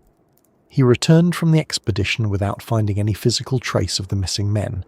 His report was published, his dispatches had already run in newspapers, and the search had produced something, a direction, a theory, a set of Kalapalo testimonies, but not an answer. Dyatt himself was careful not to claim certainty. He had been in the jungle. He knew what certainty was worth out there. The problem was that Dyatt's return did not end the searches. If anything, it intensified them. There is something about a partial answer that pulls harder than no answer at all. People had now been told that Fawcett's group had been seen, had been warned, had gone east anyway, and had then vanished. That was almost worse than knowing nothing, because it suggested that there was something to find. A location, a tribe, a set of remains, some conclusive piece of evidence. If only someone went far enough in the right direction. Through the 1930s, the expeditions kept coming. They varied enormously in their seriousness and their preparation. Some were organised by people with genuine experience in the region. Others were mounted by individuals who had read about Fawcett in the newspapers and decided that finding him would make their names. The jungle did not distinguish between them. Several of these expeditions suffered casualties of their own. Members lost to disease, to accidents, to the same kinds of dangers that the Amazon had always presented. By the late 1930s, Rough estimates suggested that somewhere around 13 people had died, searching for a man who had himself gone missing with 2 companions. The searches had become their own kind of tragedy layered on top of the original one. One of the stranger episodes in this period came in 1933, when a Swiss trapper named Stefan Rattin emerged from the jungle claiming he had encountered an elderly white man being held, or living, accounts differed, among an indigenous group deep in the Mato Grosso. Rattin believed the man was Fawcett. He described him as tall, with long white hair, aged but still physically imposing, and apparently unwilling or unable to leave. Rattin's account was taken seriously enough to be investigated. He was interviewed by British consular officials in Brazil. He provided details, drew maps, described what he had seen with apparent sincerity. The problem was that nothing he described could be independently verified. The location he gave was vague enough that no follow-up expedition could confirm the sighting. The man he described could have been Fawcett, could have been someone else, could have been a misidentification made in difficult conditions by a man who had been alone in the jungle for a long time, and who knew that a connection to Fawcett would make his story worth telling. None of this is said to accuse Rattin of deliberate dishonesty. It is simply to note that the Amazon in the 1930s was a place where certainty was nearly impossible to manufacture, and where the desire to find Fawcett was strong enough to shape how people interpreted what they saw. Nina Fawcett received Rattin's account and investigated it, with the same careful attention she brought to every lead. She did not dismiss it. She did not fully believe it either. She had been receiving letters and reports and claimed sightings for years by that point, and she had learned to hold each one at a careful distance while still taking it seriously. That was the position she had been placed in. Not able to grieve, not able to hope with any confidence, just waiting and evaluating and waiting some more. The Rattin episode was one of many that passed through her hands without resolving anything. What the searchers were encountering over and over was the same fundamental problem that Fawcett himself had encountered. The Upper Singu was not a place that gave up information easily. The Kalapalo and the other indigenous groups in the region had their own reasons for what they shared and what they kept. The jungle itself consumed physical evidence with a thoroughness that made forensic investigation almost meaningless. The distances involved were vast, and the terrain between any 2 points was rarely straightforward. A 3-person group that had stopped making fires somewhere to the east of the Kalapalo villages could have ended up almost anywhere within a very large radius, depending on how long they had continued moving before whatever happened to them happened. There is also something worth sitting with about what these searches were actually looking for. The expeditions that went in after Fawcett were not just looking for a body or a set of remains. They were looking for an explanation. The disappearance had become, in the public mind, a kind of open wound.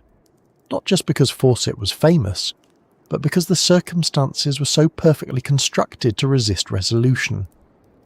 He had gone somewhere no one could follow easily, with a team too small to leave witnesses, into territory where the local people were the only observers, and where the records they kept were oral, partial, and filtered through enormous cultural and linguistic distance. Even the best equipped, most experienced searcher was working with fragments, and yet people kept going. That persistence is itself worth thinking about. Some of it was practical.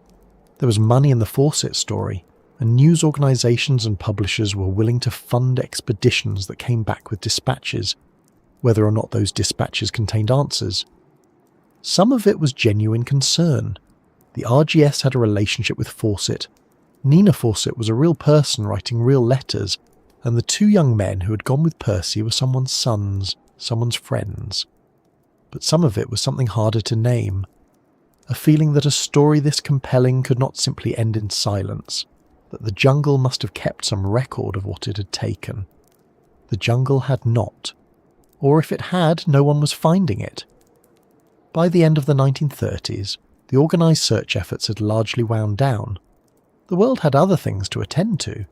The Second Global War was approaching, and the question of what had happened to a British explorer in the Brazilian interior was not going to compete with that for attention or resources. Fawcett's disappearance did not go away. It never entirely went away. But the active, expedition-driven phase of the search entered a long quiet period. What remained was the Kalapalo testimony, Diot's report, the Ratin claim, and the silence. These were the materials that later researchers would work with, and they were not much, but they were something. The Kalapalo account in particular had a durability that the other pieces of evidence did not. It was specific. It named a direction, described a behaviour, recorded an observation. The campfire detail was not the kind of thing that gets invented. It was too quiet, too particular, too free of drama to be a fabrication designed to satisfy outsiders. It was the kind of detail that someone remembers because they actually watched it happen, standing outside in the evening, noticing that the fires had not appeared again. The Kalapalo were not a peripheral part of this story. They were the last people to see Fawcett's group alive. Their account was the closest thing to a final record of the three men, and yet for years the searchers that went out looking for Fawcett treated the Kalapalo testimony as a starting point rather than a conclusion, as a clue to be followed rather than a description to be believed. That gap between what the Kalapalo said and what the searchers were willing to accept as sufficient says something about the assumptions that were driving the searches. The people who went in after Fawcett were looking for a Western-style resolution. Physical remains, a documented location, a cause of death that could be recorded and filed. What the Kalapalo offered was something different, a witnessed account, an oral record, a description of what had been seen from a human distance. These are not the same thing, and the gap between them was never really closed. The searchers had produced something, though. They had produced testimony. They had produced geography, a rough sense of where Fawcett had been, which direction he had gone, how far he might have gotten before the fires stopped. And they had produced a clearer picture of what the territory east of the Kalapalo villages actually contained, which was more indigenous communities, more dense and difficult terrain, and no trace of the three men who had walked into it in late May of 1925. What the Kalapalo themselves knew, or believed, about what had happened to Fawcett's group was not something the early searchers were able to fully access. Language barriers, the distance between the Kalapalo's understanding of the events and the framework the searchers were using to interpret them, the complexity of what it meant to share certain kinds of information with outsiders, all of these things shaped what was communicated and what was not. Later researchers, working with better linguistic tools and longer relationships with the communities in the region, would get closer to what the Kalapalo actually thought had happened. And what some of them said, decades later, was considerably more specific than the campfire account, and considerably more difficult to evaluate. That testimony, and what it claims about those final days, is where the next part of this story takes us, into what the Kalapalo themselves have said, across different years and different conversations, about the fate of the three men who walked east from their village and did not come back. The Kalapalo people have lived in the Upper Zingi region for a very long time. They are not a footnote in this story. They are in a very real sense the only witnesses we have. The last human beings known to have seen Percy Fawcett, Jack Fawcett, and Raleigh Rimmell alive. And what they have said about those days, across different conversations and different decades, is the closest thing to a final account that exists. It is not complete. It is not without its complications, but it is specific in ways that matter, and it deserves to be taken seriously on its own terms. When Commander George Miller Dyatt arrived in the Upper Shing in 1928, 3 years after Fawcett's group had passed through, he was able to speak with Kalapalo people who had direct memory of the encounter. What they described was not dramatic. Fawcett's group had come through their village, a small party, 3 men, moving with purpose. The Kalapalo had received them, which itself was not a small thing. The Upper Shingu in the 1920s was not a place where outsiders wandered in casually. Fawcett had some experience navigating indigenous encounters, and the group had passed through without apparent incident. The Kalapalo warned them. The tribes to the east, they said, were hostile. The territory beyond was dangerous in a way that was not theoretical. This was not a general caution offered to all travellers. It was a specific warning about a specific direction, based on actual knowledge of what was out there. Fawcett, by the Kalapalo account, thanked them and kept going east. That detail, the warning, the acknowledgement, the continuation, is one of the more quietly significant moments in the whole story. Fawcett was not an impulsive man. He had spent decades in difficult terrain, and he understood what it meant when local people told him something was dangerous. He had turned back before on earlier expeditions when the conditions genuinely required it, so the decision to continue east, past a warning from people who knew the territory, was not ignorance. It was a choice. Whether it was the right one is another question, but it was deliberate. He had come too far, planned too long, and invested too much, in every sense, to stop at the edge of the territory he had come to find.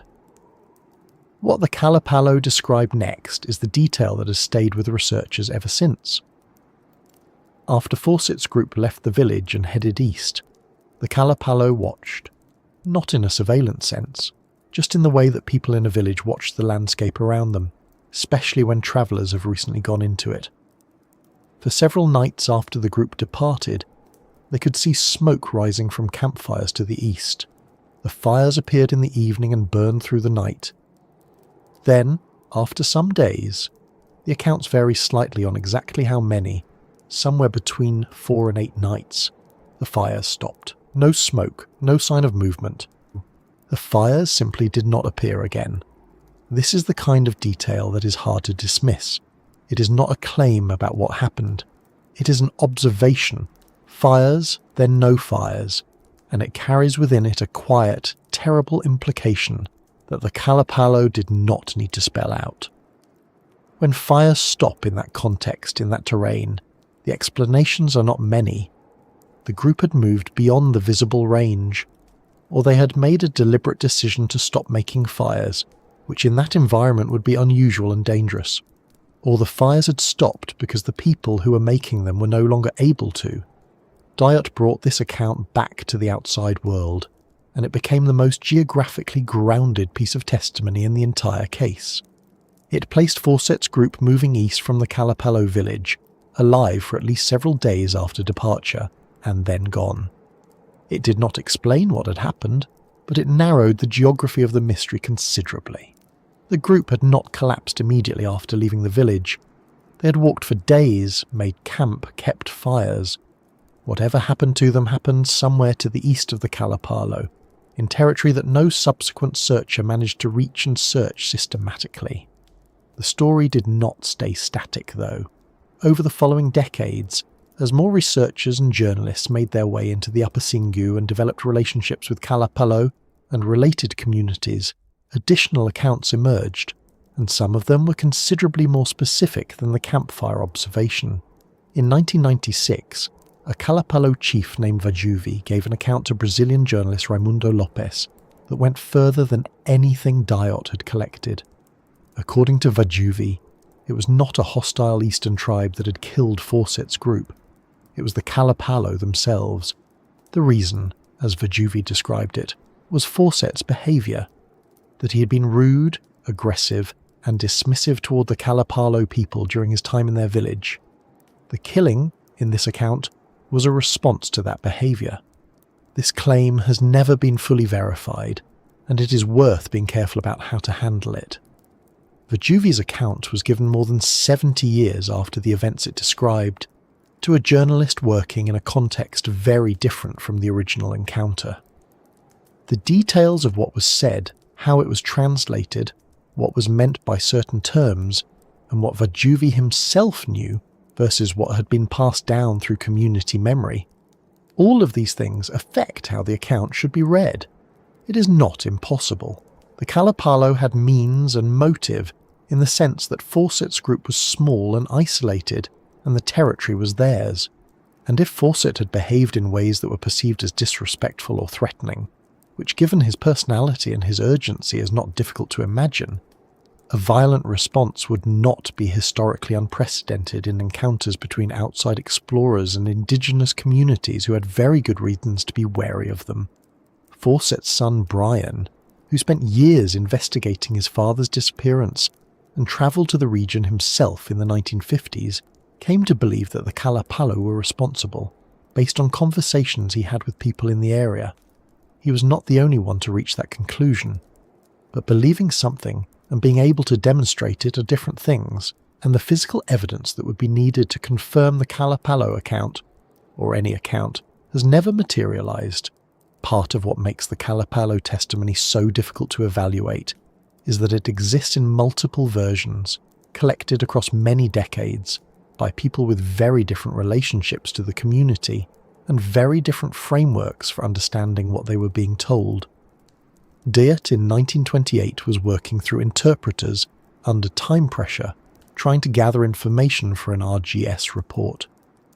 Researchers in the 1950s and 1970s had different relationships and different tools. Journalists in the 1990s were working in a different context again.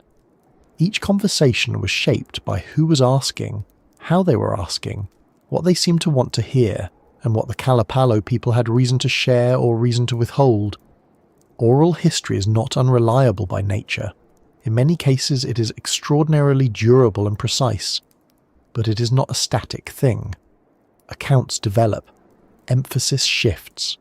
What gets told to outsiders is not always what gets told within the community. What remained consistent across the different versions was the basic geography. Fawcett came through, was warned, kept going east, and the fires stopped after a few days. That core did not change much across decades of retellings, which is itself a kind of evidence. The campfire detail in particular has the texture of something that was actually witnessed. Quiet, specific, not shaped for dramatic effect. It does not explain anything. It just describes what was seen. That quality of observation, unhurried and unembellished, is one of the reasons researchers have continued to treat the Kalapalo account as the most credible piece of testimony in the case. It is also worth noting what the Kalapalo account does not claim. It does not describe finding bodies. It does not describe seeing the group attacked or in distress. The campfire version is simply an observation of presence followed by absence, which could be consistent with many different endings. The Vajuvi account is more specific, but it arrived much later and carries the interpretive weight of that distance. Neither version provides the kind of physical specificity, a location, a set of remains, an artifact, that would allow the account to be tested against material evidence. This is where the story of Michael Heckenberger becomes relevant in a different way than it might first appear. Heckenberger is an American anthropologist who has worked extensively with the Kwikuro people of the Upper Xingu, a group linguistically and culturally related to the Kalapalo. His work was not about Fawcett. It was about the pre-Columbian history of the region, and it produced findings that were, in their own way, as significant as anything that had been written about the area since Fawcett's disappearance. In 2003, Heckenberger and his colleagues published a paper in the journal Science describing what they had found in the Upper Xingu, the remains of a network of pre-Columbian settlements arranged in a deliberate pattern, connected by roads and plazas, surrounded by earthworks and palisades. These were not small encampments.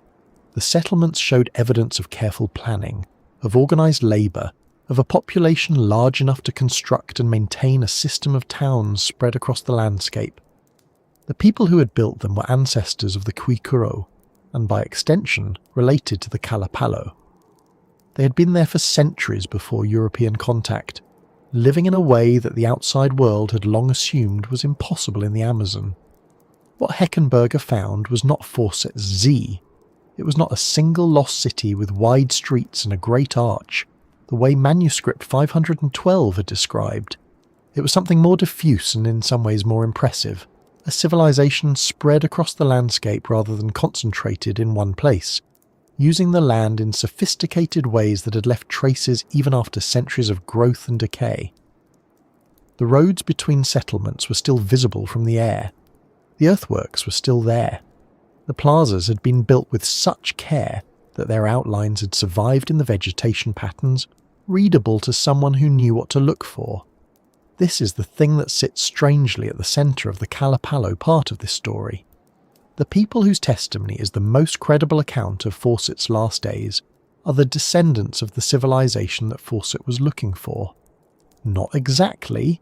The connection is indirect, and Fawcett's Zede was a different kind of thing than what Heckenberger documented, but the Kwikuro and Kalapalo peoples of the Upper Xingu are the living inheritors of a pre-Columbian tradition that was in fact sophisticated and large-scale and organised in ways the outside world did not believe. Fawcett walked into their territory, warned by their neighbours, looking for evidence of something that their ancestors had built, and whatever happened to him happened there, in that landscape, among people whose history he was trying to find. There is something quietly strange about that. Not ironic in a neat literary way, more complicated than that. Fawcett came in looking for a civilization. The civilization's descendants were right there. They knew the territory, they knew what was in it, they warned him. And then the fires stopped. Whether the Kalapalo know more than they have said, more than the campfire account, more than Vajuvi's claim, is not something that can be answered from the outside. Communities hold their histories in their own ways, and the question of what happened to 3 foreign men in 1925 may not be the most significant piece of that history from the inside. What the Kalapalo have shared, across different conversations and different years, has been more than most communities would offer to researchers who arrived asking difficult questions about events that occurred before living memory. The fact that their account is incomplete does not mean it is evasive. It may simply mean that they do not know everything either. The territory east of their village was not their territory. The fire stopped, and then there was nothing more to observe. The physical evidence, what remained of Fawcett's group in any material sense, is the next part of this puzzle, and it is a part that raises its own set of questions, because things were found over the years. Bones were produced, objects appeared, claims were made, and each of those claims had to be evaluated against the basic fact of what the Amazon does to physical evidence over time, which is in most cases something close to nothing at all. So let us talk about what was actually found.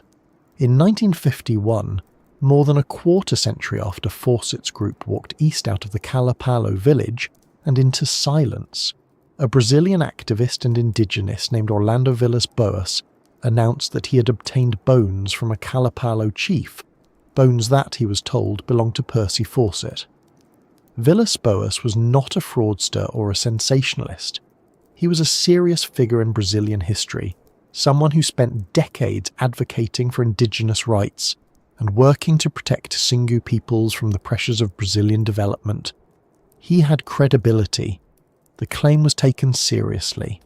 The bones were sent to London, to the Royal Anthropological Institute, where they were examined by physical anthropologists who had access to records of Fawcett's known physical characteristics. Fawcett was tall, around 6 feet, large-framed, with a documented skeletal profile consistent with someone of his build and age. The bones that arrived from Brazil did not match. They were assessed as belonging to a significantly shorter and smaller individual, someone whose physical profile was inconsistent with Fawcett's in multiple measurable ways. The conclusion was careful but clear. These were not Percy Fawcett's remains. The bones were returned to Brazil. What that episode actually tells us is harder to say. It is possible the Kalapalo chief who gave the bones to Villas Boas genuinely believed they were Fawcett's, or had been told so, and was wrong. It is possible the bones had been misattributed somewhere along the chain of custody. It is also possible that the bones were offered strategically, to close a question, to satisfy outside interest, to end the stream of researchers and journalists who had been arriving in the Upper Xingu for decades asking uncomfortable things. None of those possibilities can be confirmed. What can be said is that the one set of physical remains that was formally examined and tested did not belong to Fawcett, and after that, no further remains were produced that came close to the same level of scrutiny. Through the 1990s, objects began to surface. A compass appeared, described by some as belonging to Fawcett, traced by some researchers to items he was known to have carried. Other pieces of equipment, fragments of what might have been camp gear, appeared in various hands and were attributed to the 1925 expedition with varying degrees of credibility. Some of these objects had provenance that could be partially traced. Others could not be verified at all. The difficulty with artifacts in this kind of case is that the chain of custody matters enormously, and when an object has passed through multiple hands over 50 or 60 years in a remote region, that chain is almost never intact. An item that looks right, that fits the period, that someone claims came from the right place. None of that is the same as documentation. Fawcett was a careful man who kept detailed records, but his records went with him into the jungle. There was no inventory waiting in Cuiabá against which a recovered compass could be checked.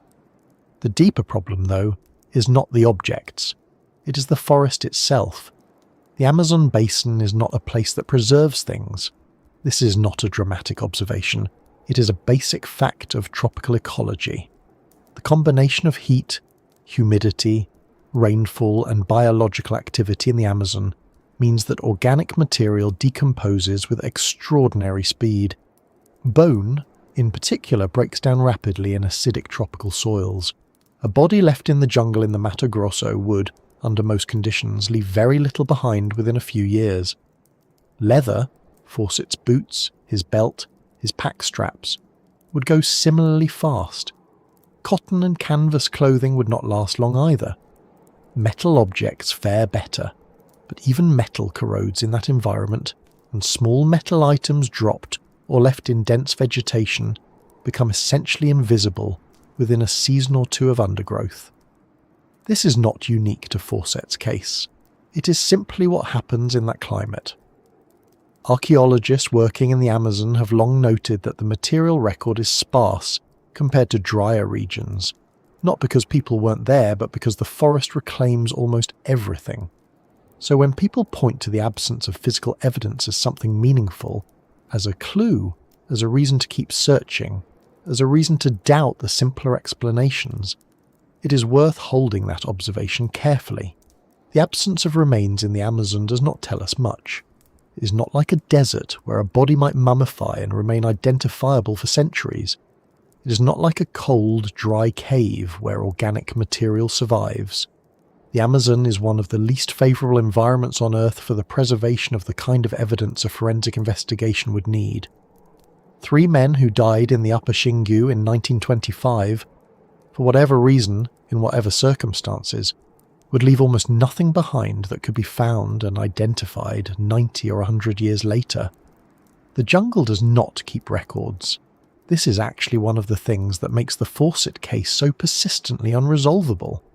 In other famous disappearances, aviators, mountaineers, polar explorers, the environment sometimes cooperates. Ice preserves, desert preserves, high-altitude preserves, wrecks can be found on ocean floors. But the Amazon is specifically, almost perfectly hostile to the kind of evidence recovery that would allow a definitive answer. And Fawcett's route took him into a part of that environment that was not only biologically hostile to preservation, but also geographically remote in a way that made systematic searching nearly impossible. Think about the scale for a moment. The Mato Grosso, the state of Brazil that Fawcett was moving through, covers roughly 900,000 square kilometres on its own. The territory east of the Calapalo village, where the campfires were last seen, was not mapped in any meaningful way in 1925, and even today it is not the kind of landscape you can walk through in a grid pattern with a metal detector. The vegetation is dense. The rivers shift. What was a path in the dry season becomes impassable in the wet season. Search parties that went in looking for Fawcett in the late 1920s and 1930s were not covering ground in the way that a modern search and rescue operation might cover a mountain trail. They were moving through terrain that actively resisted movement, where visibility could be measured in meters rather than kilometers, where the sound of water and insects made it difficult to hear anything else, where a campsite abandoned 3 weeks ago would already be half consumed by vegetation. Finding a specific location in that environment, a place where 3 men might have stopped, or fallen, or been buried, is not simply a matter of looking hard enough. It is closer to looking for something that has been deliberately hidden by the landscape itself. There was one more significant claim that deserves attention here. In 2004, a Brazilian man named James Lynch led an expedition into the Upper Xingu with the specific goal of finding physical evidence of Fawcett's fate. Lynch was not a professional archaeologist or anthropologist. He was a businessman with a serious interest in the case. His group made contact with Kalapalo community members and, according to Lynch's account, were told additional details about what had happened to Fawcett's group. Lynch's expedition did not produce verified physical evidence, and his accounts of what he was told were disputed by some of the Kalapalo community members he claimed to have spoken with. The expedition became something of a controversy, not because Lynch was acting in bad faith necessarily, but because the question of who speaks for a community's history and under what conditions is not a simple one. Researchers arriving with cameras and notepads and a specific answer they are hoping to confirm are not always the most reliable interpreters of what they are told. The broader pattern, across all the physical evidence claims made between 1951 and the present, is one of frustration. Something appears. It is examined. It does not hold up, or cannot be verified, or raises as many questions as it answers. The bones were not Fawcett's. The compass could not be definitively traced. The testimonies were not corroborated by material evidence. This is not a conspiracy of concealment. It is just the nature of the case, and the nature of the environment, and the nature of what happens when a very long time passes between an event and the attempt to reconstruct it. What is interesting, though, is what this pattern does to the way people have interpreted the disappearance. Because the absence of a body, the absence of a clear ending, has kept the story open in a way that a confirmed death would not have. If the bones in 1951 had matched Fawcett's profile, the case would have closed. If a definitive account had emerged from the Kalapalo, one specific enough to be tested and corroborated, the mystery would have resolved into a tragedy, and tragedies, however sad, do not generate the same ongoing fascination as open questions. The Amazon's refusal to give up physical evidence has, in a strange way, kept Fawcett alive as a cultural figure.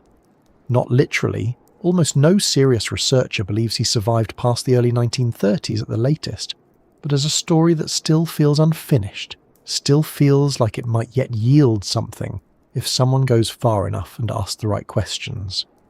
That feeling is not entirely irrational. It is possible that somewhere in the Upper Xingu, in soil that has been accumulating for a century, there are fragments of metal or ceramic that came from Fawcett's kit. It is possible that oral histories exist within Kalapalo or neighbouring communities that have not been shared with outside researchers for entirely understandable reasons. It is possible that future LIDAR surveys, the kind of aerial scanning that has already revealed pre-Columbian earthworks across the Amazon, might identify something in the vegetation patterns that corresponds to a campsite or a burial. These are not wild hopes. They are the kinds of findings that archaeology and remote sensing have produced elsewhere in the Amazon in recent years, in places that were considered equally impenetrable. But possibility is not the same as expectation, and the honest position, looking at the physical evidence record as a whole, is that it does not point anywhere specific. It does not confirm the Kalapalo account. It does not support the alternative theories. It does not give us a location, a cause, a moment. It gives us a compass that might or might not have been Fawcett's, and bones that were not Fawcett's, and a jungle that has been consuming everything else for 100 years. The question of what actually happened, the sequence of events, the specific cause, the final location, is the next thing to turn to. Because while the physical evidence is thin, the theoretical landscape is not. There are several plausible explanations for what became of Percy Fawcett, his son Jack, and Raleigh Rimmell, and they are not all equally supported by what we know. Some are more consistent with the geography, the testimony, and the documented condition of the group when they were last seen. Others rely on assumptions about Fawcett's psychology that are harder to test but not entirely without basis in the record he left behind. Each theory has its advocates, and each has its weaknesses, and taken together they form a picture that is not quite a solution, but is something more than a blank. So let us go through them, one by one, with as much fairness as the evidence allows. The first and most widely held theory is that Fawcett, Jack and Raleigh Rimmell were killed by an indigenous group, either the Kalapalo themselves, or one of the tribes living further to the east in the territory the Kalapalo had specifically warned them not to enter. This theory has the most direct support from the available testimony. The Kalapalo account, in its various versions, consistently places the group heading east from their village. The observation of campfire smoke for several nights, and then its sudden absence, is the closest thing to a timeline that any account provides. And the Eastern Territory in 1925 was genuinely dangerous, not in the vague, exotic sense that early 20th century adventure writing tended to invoke, but in a specific and documented sense. There were groups in that region who had had violent contact with rubber tappers and other outsiders during the brutal rubber boom years, and who had every practical reason to regard strangers as a threat. Fawcett knew this. He had written about it.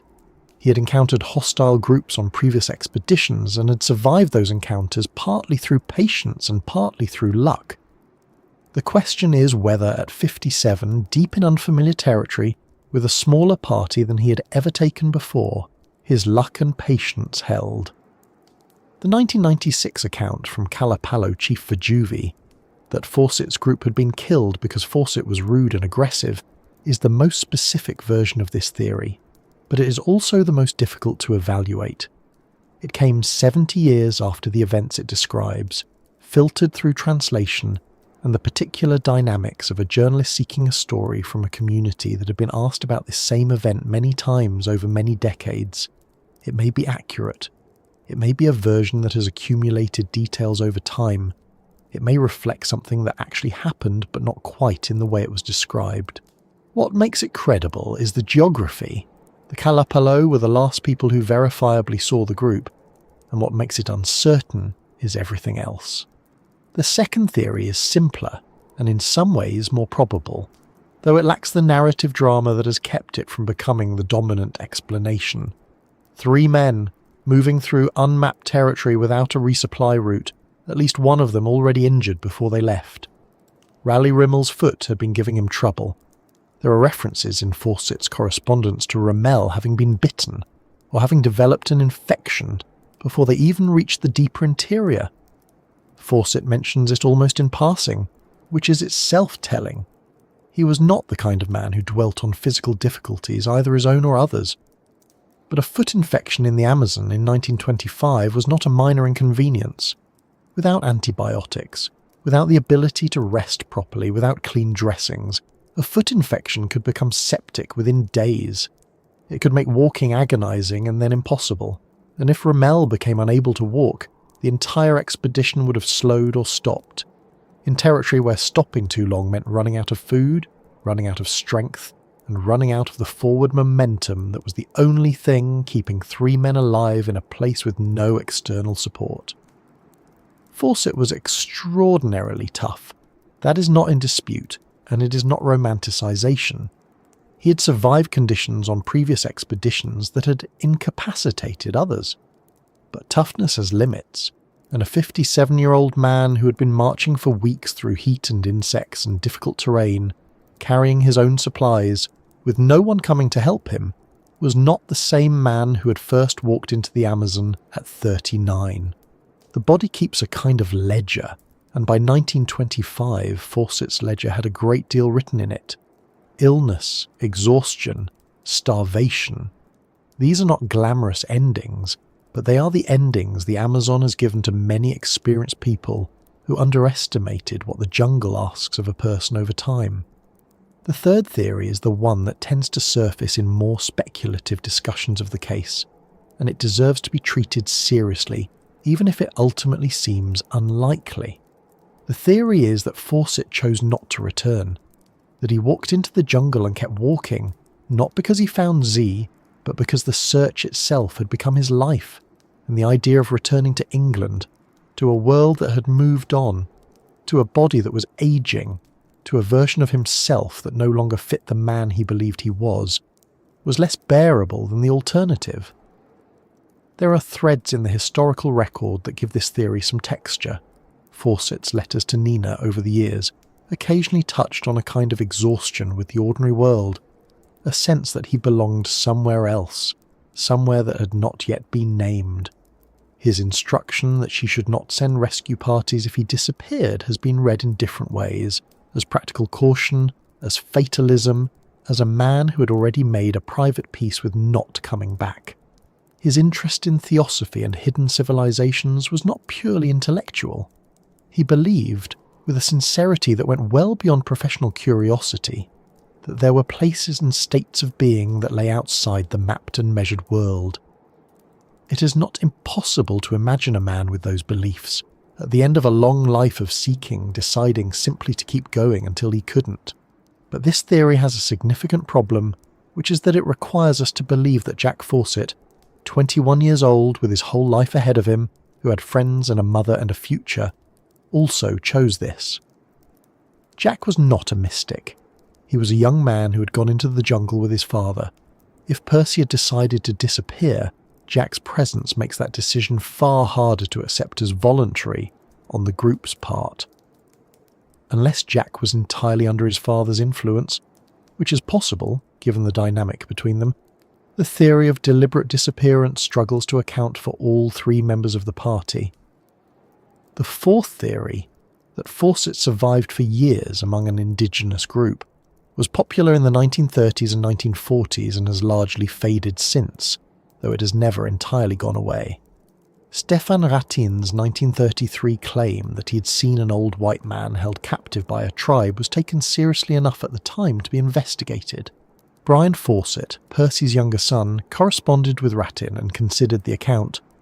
The Royal Geographical Society looked into it, but Ratin could not provide a specific enough location, could not lead anyone back to the place he described, and the account never gained corroboration. Other claims followed over the years, a missionary here, a trader there, someone who had heard from someone else about an old Englishman living in a village near the Xingu. None of them held up under examination. The practical difficulty with this theory is time and biology. Fawcett was 57 in 1925. Even granting his remarkable physical constitution, survival in the deep Amazon into his 60s would have required not just tolerance from an indigenous group but active support, food, shelter, medical care of a kind. It is not impossible. There are documented cases of outsiders living for extended periods with Amazonian communities, but the longer the timeline extends, the more unlikely the scenario becomes, and by the 1940s, when some of these claims were still circulating, Fawcett would have been in his late 70s. That stretches even the most generous assessment of what his body could have endured. What is interesting, looking at all four theories together, is the way each one illuminates a different aspect of the situation Fawcett had created. The hostile tribe theory points to the danger of his decision to travel with a tiny group and refuse local guidance. The illness and exhaustion theory points to the physical reality of what he was asking of himself and his companions. The deliberate disappearance theory points to something in Fawcett's psychology, a restlessness, a dissatisfaction with the world he was returning to, that his letters and his choices both reflect in different ways. And the survival theory points to the hope that people invested in him, the unwillingness to accept that someone so capable, so experienced, so driven could simply be gone. Each theory is, in its own way, a portrait of Fawcett. Together they describe a man who is not easy to understand, and whose disappearance is therefore not easy to explain. Of the four, the most geographically grounded and most consistent with the available evidence is some version of the first or second, or a combination of both. It is entirely possible that Rimmell's injury slowed the group significantly, that they were in a weakened state when they entered the territory east of the Kalapalo village, and that in that condition they encountered a group that killed them, or that they simply could not continue and died where they stopped. These two explanations are not mutually exclusive. They could have happened in sequence. A group of 3 men, 1 injured, all exhausted, moving into territory where they were not welcome, without the physical reserves they might have had earlier in the journey. That is a situation with a limited number of outcomes, and most of them are the same outcome. What makes none of these explanations feel completely satisfying is not a flaw in the reasoning. It is the nature of the case. There is no final scene. There is no moment we can point to and say, here, this is where it ended. The jungle did not provide one, and the century that has passed since has not produced one either. Fawcett's disappearance has the structure of an interrupted sentence. You keep waiting for the rest of it, and it does not come. That is uncomfortable in a way that a confirmed ending, however tragic, would not be. We are built to want closure, and this story declines to offer it. It is worth pausing for a moment on Raleigh Rimmell, because he tends to get the least attention of the three, and his situation was perhaps the most difficult. He was 22 years old. He was Jack Fawcett's closest friend, not Percy's companion. He had joined an expedition led by a man who was a legend in the world of exploration, going to a place that most people in England could barely locate on a map, with an injury that was already causing problems before they even reached the deep interior. Whether he fully understood what he was signing up for is an open question. Jack probably did, at least in the abstract. He had grown up with his father's stories and his father's absences, and his father's absolute conviction that Z was real and reachable. Raleigh may have understood it differently, as an adventure, as a chance to do something extraordinary with his best friend. There is something quietly sad about his presence in the story. He's often described simply as Rimmell in accounts of the expedition, a supporting character in someone else's obsession, which is almost certainly not how he thought of himself in April 1925 when they set out from Cuiabá. Percy Fawcett's age is worth returning to as well, because it is easy to let his reputation as an almost superhuman figure of endurance obscure the physical reality of what 57 means after a life like his. He had been in the Amazon multiple times. He had fought in the First World War. He had spent decades in difficult climates and difficult conditions. The body that walked into the Mato Grosso in 1925 had been through a very great deal, and whatever reserves of strength and adaptability he had drawn on in his 30s and 40s were not the same reserves available to him now. He knew this, on some level. His letters from the period suggest a man who was aware that this might be his last expedition, not because he expected to fail, but because he understood that time was running out for this kind of undertaking. He was not going back to try again if this one failed. He was going because he could not go, and because the window in which going was still physically possible was closing. That combination, the urgency, the aging body, the small team, the injured companion, the hostile territory, the refusal to accept the limits that the situation was placing on him, is not a portrait of recklessness exactly. Fawcett was too experienced to be simply reckless. It is more a portrait of a man who had decided that the cost of not going was higher than the cost of going, and who had made that calculation privately and completely, without sharing its full weight with the people who were depending on him or the people who loved him. Whether that makes him brave or irresponsible or simply human is a question the story leaves open. Most of the best questions it raises are left open, and there is one more dimension to the theories that is easy to overlook, which is what they say about the jungle itself as an actor in the story. Every theory about what happened to Fawcett's group assumes to some degree that the Amazon was not neutral, that it was a force that shaped the outcome, that narrowed the options, that made bad situations worse and good situations fragile. The jungle did not kill Fawcett out of malice. It does not work that way. But it created the conditions in which whatever killed him, violence, illness, exhaustion, some combination, could do its work without interference, without witnesses, and without leaving the kind of evidence that would allow anyone to say with certainty what happened. That is not a small thing. The Amazon's scale and density and indifference to human record keeping is itself a kind of explanation, even if it is not a satisfying one. What happened to Percy Fawcett, Jack Fawcett and Raleigh Rimmell in the weeks after May 29th, 1925 is not known. That is the honest answer. The theories are not equally supported, and some are more plausible than others, but none of them is proven, and none of them is likely to be proven in a way that settles the question entirely. The case has been open for 100 years. It may stay open, but the story does not belong only to the three men who disappeared. It belongs also to the people they left behind, the woman who waited for nearly 3 decades, the son who spent his adult life looking for answers, the families and friends and colleagues who watched the searchers go out and come back empty again and again. That part of the story, the human cost of what Fawcett chose, is where the weight of it really lives. Nina Fawcett received the last letter in June of 1925. It had been written weeks earlier at Dead Horse Camp, and it travelled out of the Mato Grosso the way all messages from that region did, slowly, carried by hand from one settlement to the next until it reached somewhere with a postal connection. By the time she held it, Percy and Jack and Raleigh had already been gone for weeks into territory that no one outside of a few indigenous communities had ever mapped. She read it, she kept it, and then she waited. That waiting is one of the most quietly devastating things in the entire story, and it tends to get compressed into a single sentence in most accounts. Nina waited. Nina refused to give up hope. Nina died without knowing. But the waiting was not a passive thing. It was not simply absence of action. It was a sustained, daily, decades-long act of will, and it cost her in ways that are difficult to fully account for. She had always known what Percy was.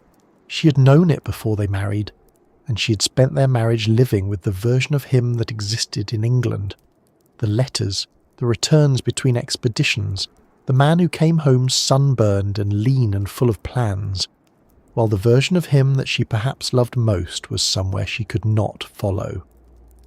She had accepted this arrangement, or at least had made her peace with it in whatever way a person can make peace with something that is not entirely in their control. She was not a passive figure. She was educated, she was capable, and by all accounts she was the person who held the family together during the long absences. But she had built her life around a man who was always, in some fundamental sense, already gone. When the silence after May 1925 became undeniable, when weeks turned to months, and months turned to the better part of a year with no word, she did not declare him dead. She did not allow it. This was partly, perhaps, because she genuinely believed he might still be alive, that he might have found something extraordinary and was unable to get word out. Percy had survived things before that should have ended him. He had come back from places that had broken other men. It was not irrational, in 1925 or even 1926, to think that he might yet emerge from the jungle with a story no one had ever heard. But as the years passed, the hope must have changed in texture. It becomes something else after a certain point. Not quite hope in the ordinary sense, more like a refusal to accept a particular kind of ending. She had been told in that last letter not to send rescue parties. She had honoured that. She had held back while other people organised expeditions, while the newspapers ran stories, while the searchers went in and came back without answers. She had maintained a kind of public composure about the whole thing that must have required enormous effort, and underneath it there were the letters, the ones that arrived over the years from strangers and travellers and self-described adventurers, each one claiming to have seen Percy, or to have heard something, or to have a lead that might explain what had happened. She investigated them. Each one. That is the part that stays with you. A woman in her 50s and 60s and eventually her 70s, receiving letters from men she had never met, describing encounters in remote parts of South America with an old Englishman who matched Percy's description, and taking each of those letters seriously enough to follow up on them. Some were clearly fraudulent. Some were well-intentioned but unverifiable. None of them led anywhere definitive. But she kept reading them, kept responding, kept trying to find the thread that would connect the silence to an explanation. Stefan Ratin, the Swiss trapper who in 1932 claimed to have seen a white-haired elderly Englishman held by a tribe in the Mato Grosso, had gone to the British consulate in Sao Paulo with his account. He was specific. The man had blue eyes, he was tall, he wore a beard, he had spoken to Ratin briefly and asked him to go to the British authorities. The consulate took the claim seriously enough to investigate. Nothing was confirmed. Ratin himself later attempted to return to find the man and disappeared for a time, though he eventually came back. Nina was aware of his account. She found it credible enough to keep it in the file of possibilities she maintained. Whether she found it comforting or agonising to think that Percy might be alive somewhere and unable to return is not something the historical record captures, but it is not a difficult thing to imagine. Their younger son Brian was 11 years old when his father and brother left for Brazil in 1925. He grew up in the shadow of their absence, which is a peculiar kind of growing up. The story of what had happened to Percy and Jack was never resolved, which meant that Brian spent his entire childhood and young adulthood in a household defined by an open question. His mother's refusal to accept Percy's death was not a distant abstraction. It was the emotional atmosphere of the house, the thing that shaped how the family talked about the future, about money, about what came next. Fawcett had spent a great deal of the family's resources on his expeditions. The funding from the Royal Geographical Society and various private backers had covered some of the costs, but not all of them, and the years of preparation for the 1925 expedition had drawn on personal funds as well. By the time Percy disappeared, the family was not in comfortable circumstances. Nina managed, but the financial pressure was real, and it added a practical layer of difficulty to the grief and uncertainty that was already present. Brian eventually went to Brazil himself. In the 1950s, he travelled to the Mato Grosso and spoke with people who had information, or claimed to, about what had happened to his father's group. He came away from those conversations with a conclusion that his mother had never fully accepted, that the Calapelo had killed them, not necessarily out of malice in the modern sense, but because Fawcett's group had behaved in ways that the Calapelo found threatening or offensive, and because the consequences of that, in a place that remote, in a time when indigenous communities had very good reasons to be wary of outsiders, were fatal. Brian believed this. He said so publicly. It was not a comfortable conclusion to reach about your father and your brother, but it was the conclusion the evidence pointed him toward, and he was honest about it. Nina never fully accepted it. She died in 1954, 29 years after the last letter arrived. She was in her 80s. She had spent the better part of 3 decades in a state of suspended uncertainty about the fate of her husband and her eldest son, and she died without the clarity that Brian eventually found, or decided he had found. Whether she would have found Brian's conclusion comforting or devastating is impossible to say. It would have been an ending at least. Endings have their own kind of mercy, even the terrible ones. Jack's disappearance carries a particular weight in the story that is easy to overlook when the focus stays on Percy. Percy was 57. He had chosen this. He had spent his entire adult life moving toward this moment, and whatever happened to him in the weeks after Dead Horse Camp, it happened to a man who had made a series of deliberate decisions over many years that led him there. Jack was 21. He had grown up with a father who was rarely present, who was either away on expeditions or preparing for them or recovering from them, and who represented something enormous in the cultural imagination of Edwardian and post-war Britain. What does it mean to be the son of a man like that? To grow up hearing about the Amazon, about Z, about the great undiscovered civilization that your father was certain was out there. By the time Jack was old enough to be asked to come along, the expedition was not just a journey. It was the culmination of everything his father had been building toward, and saying yes must have felt like the most natural thing in the world, and also, perhaps, like something that was not entirely a free choice.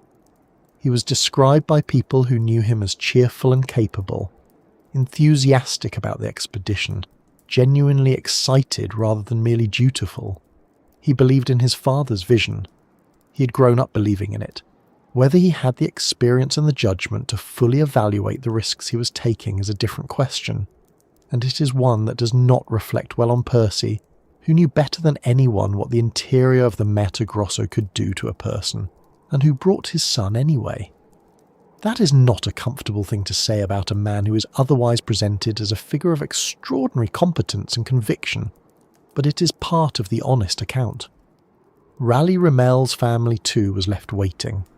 His mother in particular spent years hoping for information, writing letters, following up on the same rumours and claims that Nina was tracking.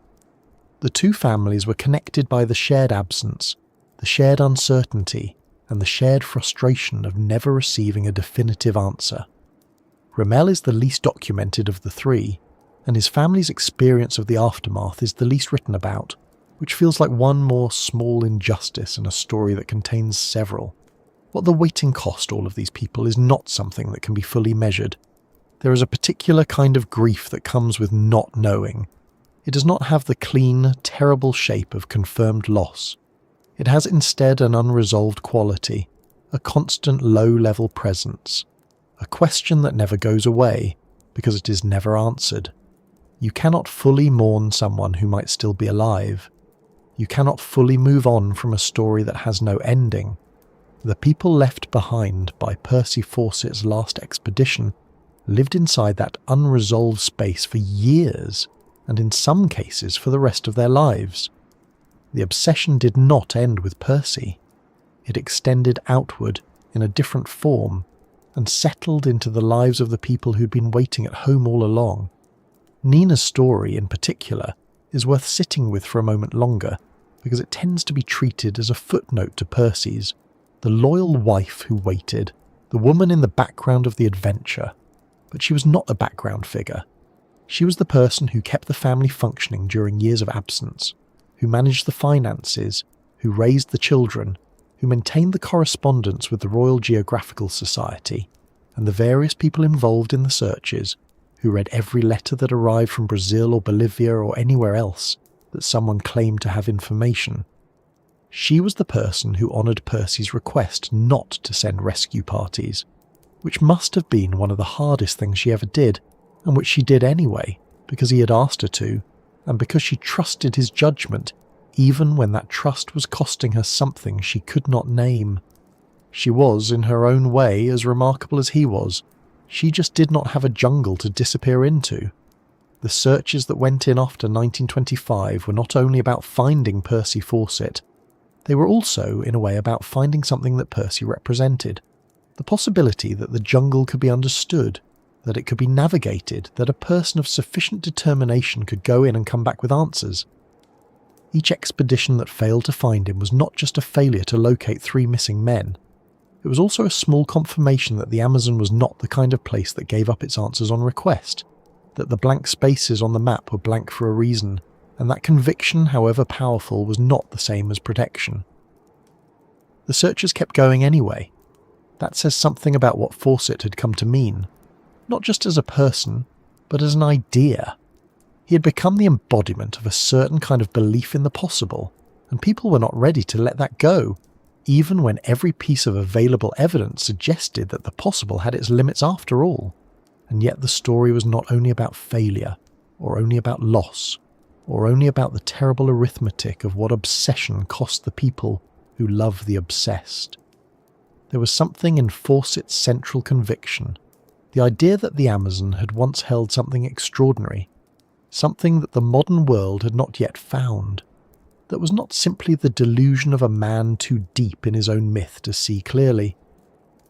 The evidence for that part of the story, the part about what was actually in the Amazon, was beginning to accumulate in ways that Fawcett could not have known about, and that would take decades more to fully emerge. He was wrong about Z, he was wrong about the specifics, but the broader vision, that the jungle had been home to something far more complex and organised than the outside world believed, was not as wrong as it must have seemed to the people who watched the searches fail and concluded that the whole enterprise had been a fantasy. What the Amazon was actually hiding, and what modern science eventually found there, is a story that runs alongside Fawcett's disappearance like a parallel current, and it changes the shape of the whole thing in ways that are worth understanding carefully. So let us talk about what was actually there, because this is one of the stranger turns in Fawcett's story, the part where the science eventually caught up to the intuition, not fully, not in the way Fawcett imagined, but enough to make you reconsider the whole thing, enough to make the tragedy feel a little more complicated than it already was. For most of the 20th century, the dominant scientific understanding of the Amazon was fairly settled. The basin was too hostile, too nutrient poor, too difficult to support large, complex human civilizations. The soils of the Amazon rainforest, for all the density of life above them, are actually quite thin and poor in nutrients. The rain leaches minerals away almost as fast as they can accumulate. The conventional thinking was that pre-Columbian peoples in the Amazon lived in small, dispersed groups, mobile, adaptive, but not capable of the kind of organised large-scale settlement that you associate with the great civilizations of Mesoamerica or the Andes. The jungle, in this view, was essentially a ceiling on human ambition. You could live in it, but you could not build an empire inside it. Fawcett disagreed. He had spent enough time in the Amazon to believe that this picture was incomplete, and he had a specific reason for thinking so. Something he had noticed in the soil. Terra preta is the Portuguese term, and it translates simply as dark earth. It is a type of soil found in patches across the Amazon basin, and it is unlike the surrounding soil in almost every measurable way. It is deep, sometimes several meters deep. It is dark, almost black, because it is rich in charcoal, bone fragments, organic matter, and a kind of stable carbon that does not break down the way ordinary organic material does. It holds nutrients. It retains moisture. It is, in agricultural terms, extraordinarily productive soil, and it does not occur naturally. Someone made it. The current scientific understanding is that pre-Columbian peoples created terra preta deliberately, over generations, by burning biomass at low temperatures, mixing the resulting charcoal into the soil along with organic waste, and essentially building a living, self-sustaining growing medium from the ground up. Some researchers estimate that the process took centuries in any given location. It is one of the most remarkable feats of environmental engineering in human history, and it happened quietly, without metal tools, without writing, without any of the things we usually associate with sophisticated civilization. Fawcett had read about terra preta. He had seen it. He had used it as one of the pillars of his argument that the Amazon could have supported a large organised population. When he presented this idea to the Royal Geographical Society and to the broader public, it was received with polite scepticism at best. The mainstream view was against him. The Amazon was not that kind of place. The evidence was not there. The evidence started arriving slowly in the second half of the 20th century, and then more rapidly in the first decades of the 21st. Michael Heckenberger was an anthropologist at the University of Florida who had been working with the Quicuro people of the Upper Xingu region of the Brazilian Amazon since the 1990s. The Quicuro are related to the Kalapalo, the same people who gave the most credible eyewitness account of Fawcett's last days. Heckenberger was not looking for Fawcett's Zede. He was doing careful, methodical archaeological work in a region that had not received much archaeological attention, partly because it was so difficult to access, and partly because the prevailing assumption was that there was not much to find. What he found was remarkable. Working with Quicuro guides and collaborators, Heckenberger identified a network of pre-Columbian settlements spread across the Upper Xingu, not a single lost city, but something more interesting and more complex than that. There were plazas, large open spaces that appear to have served ceremonial and communal functions. There were roads, broad, straight paths connecting settlements to each other, some of them running for several kilometres. There were palisades, defensive structures made of timber surrounding the settlements.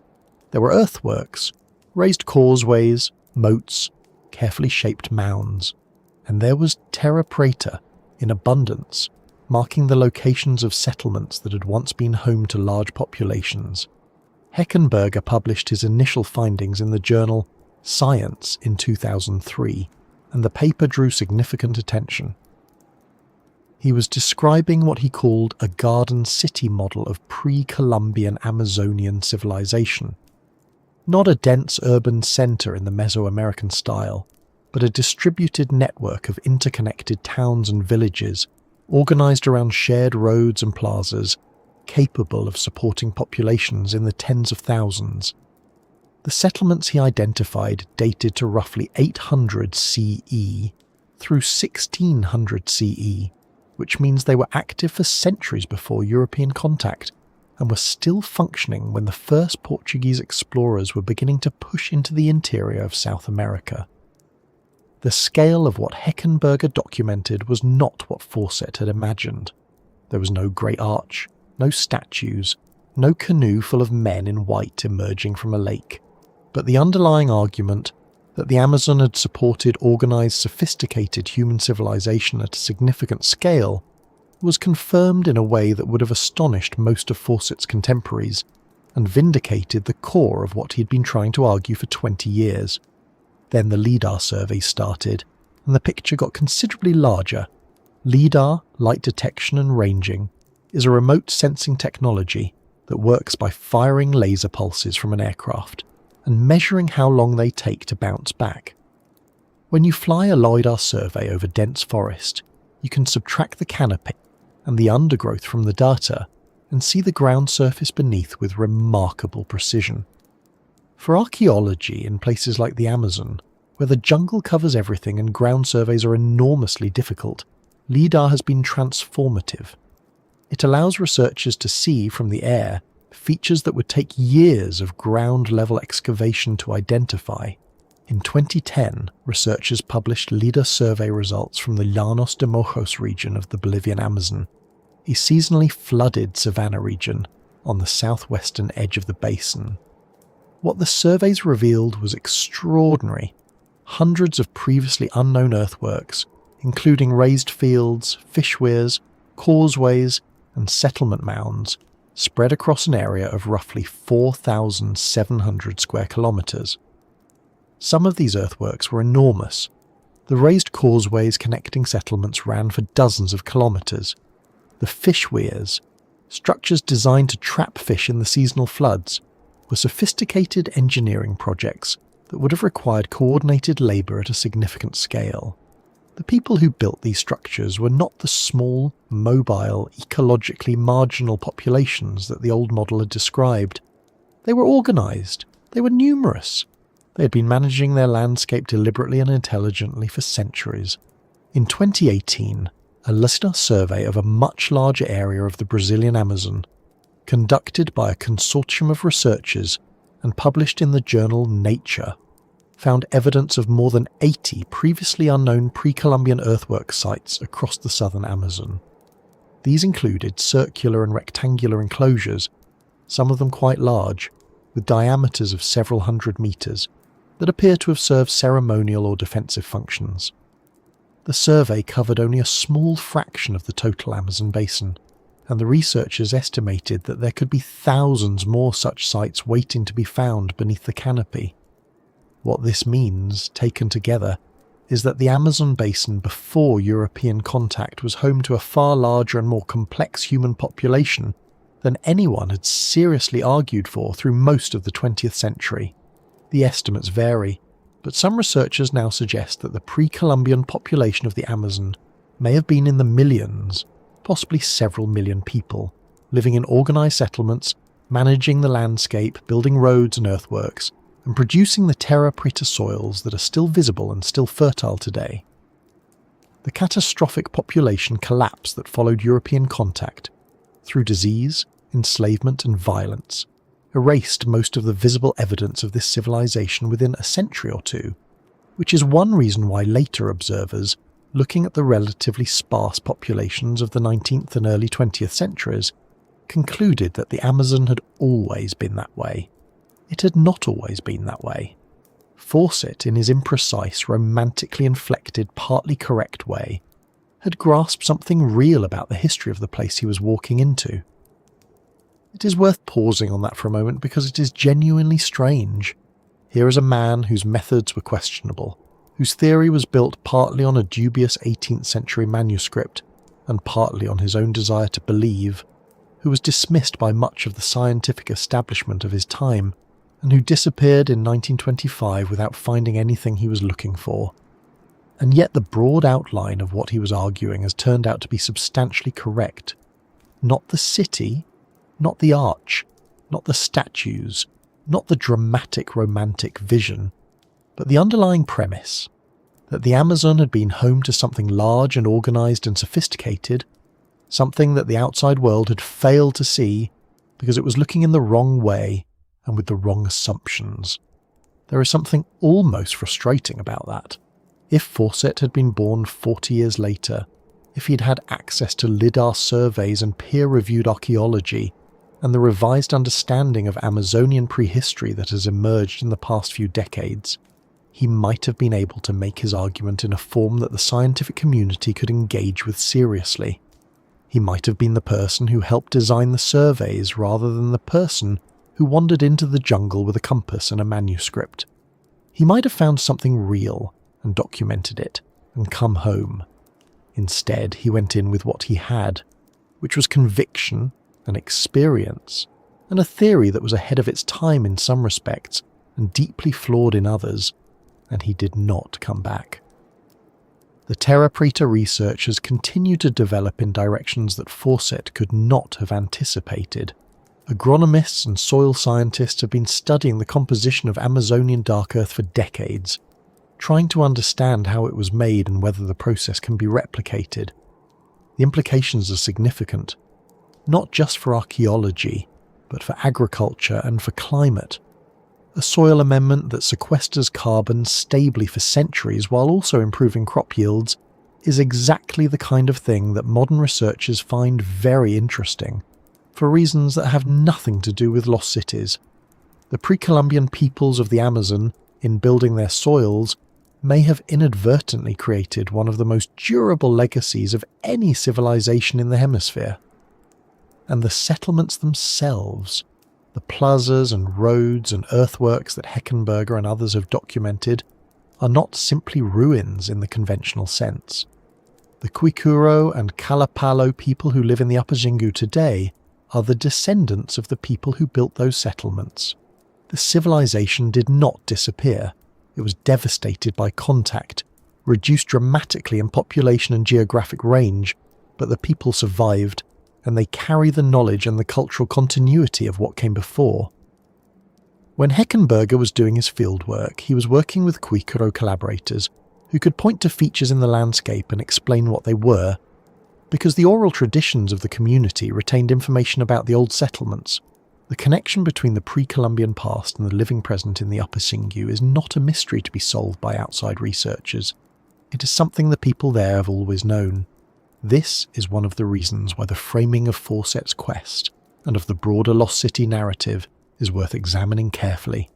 The idea of a lost city implies something that has been abandoned, something that has no living connection to the present, something that is waiting to be discovered by someone coming from outside.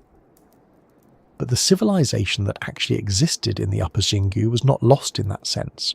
It was transformed, devastated, partially hidden by forest regrowth over the ruins of depopulated settlements.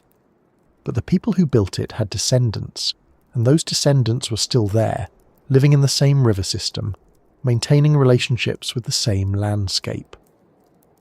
The Kalapalo who spoke to Diot in 1928 were not inhabitants of a mysterious blank space on a map. They were people with a continuous history in that place, a history that extended back centuries before any European had set foot in the Amazon. Fawcett, to his credit, was more respectful of indigenous peoples than many explorers of his era. He had a genuine belief that the indigenous populations of the Amazon were the key to understanding the region's past, and he was interested in their accounts and their knowledge in a way that was not universal among British explorers of his generation. But he was still operating within a framework that treated the Amazon as a place to be discovered rather than a place that was already fully known by the people who lived there. The city he was looking for was, in a sense, already there. Distributed, living, maintained by the people whose ancestors had built it. He just could not see it in that form. What the archaeology has done, in the decades since Fawcett disappeared, is not simply confirm that he was onto something. It has also quietly shifted the terms of the whole story. The question is no longer whether the Amazon contained sophisticated civilizations.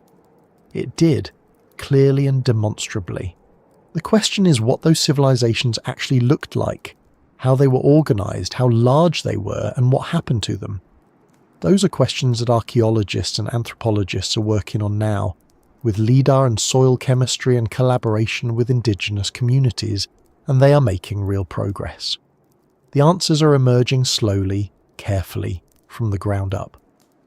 Fawcett's ghost is somewhere in that story, not as the man who found the answer, but as the man who kept insisting the question was worth asking, even when almost everyone around him thought the answer was obviously no.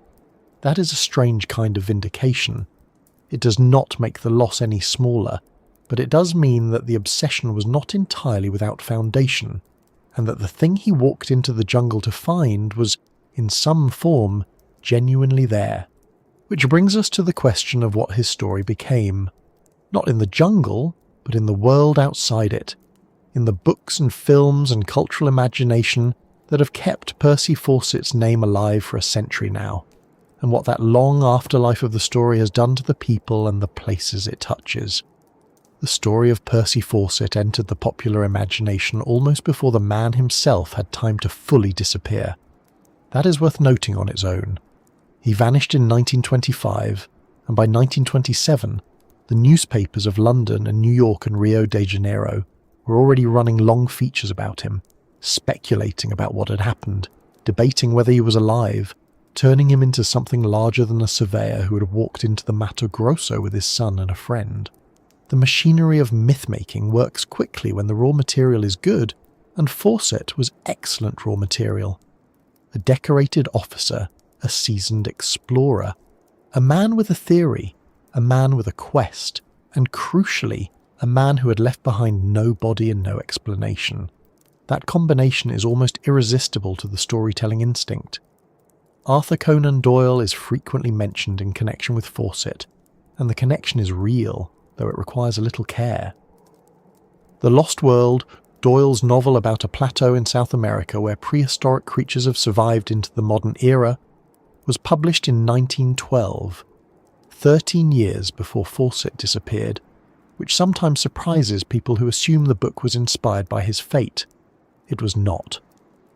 But Doyle and Fawcett knew each other. They moved in overlapping circles in London, both members of institutions and clubs that attracted men interested in exploration, the paranormal and the edges of what was then considered knowable. Doyle was deeply interested in spiritualism by the time Fawcett disappeared, and he believed, or at least entertained the belief, that Fawcett might be communicable through mediums. There are accounts of Doyle attending séances in the late 1920s in which Fawcett's name was raised. Whether anything useful came of those sessions is perhaps not the most productive question to pursue, but the detail says something about the cultural atmosphere surrounding Fawcett's disappearance. It was not just an adventure story, it was also a ghost story, almost from the beginning.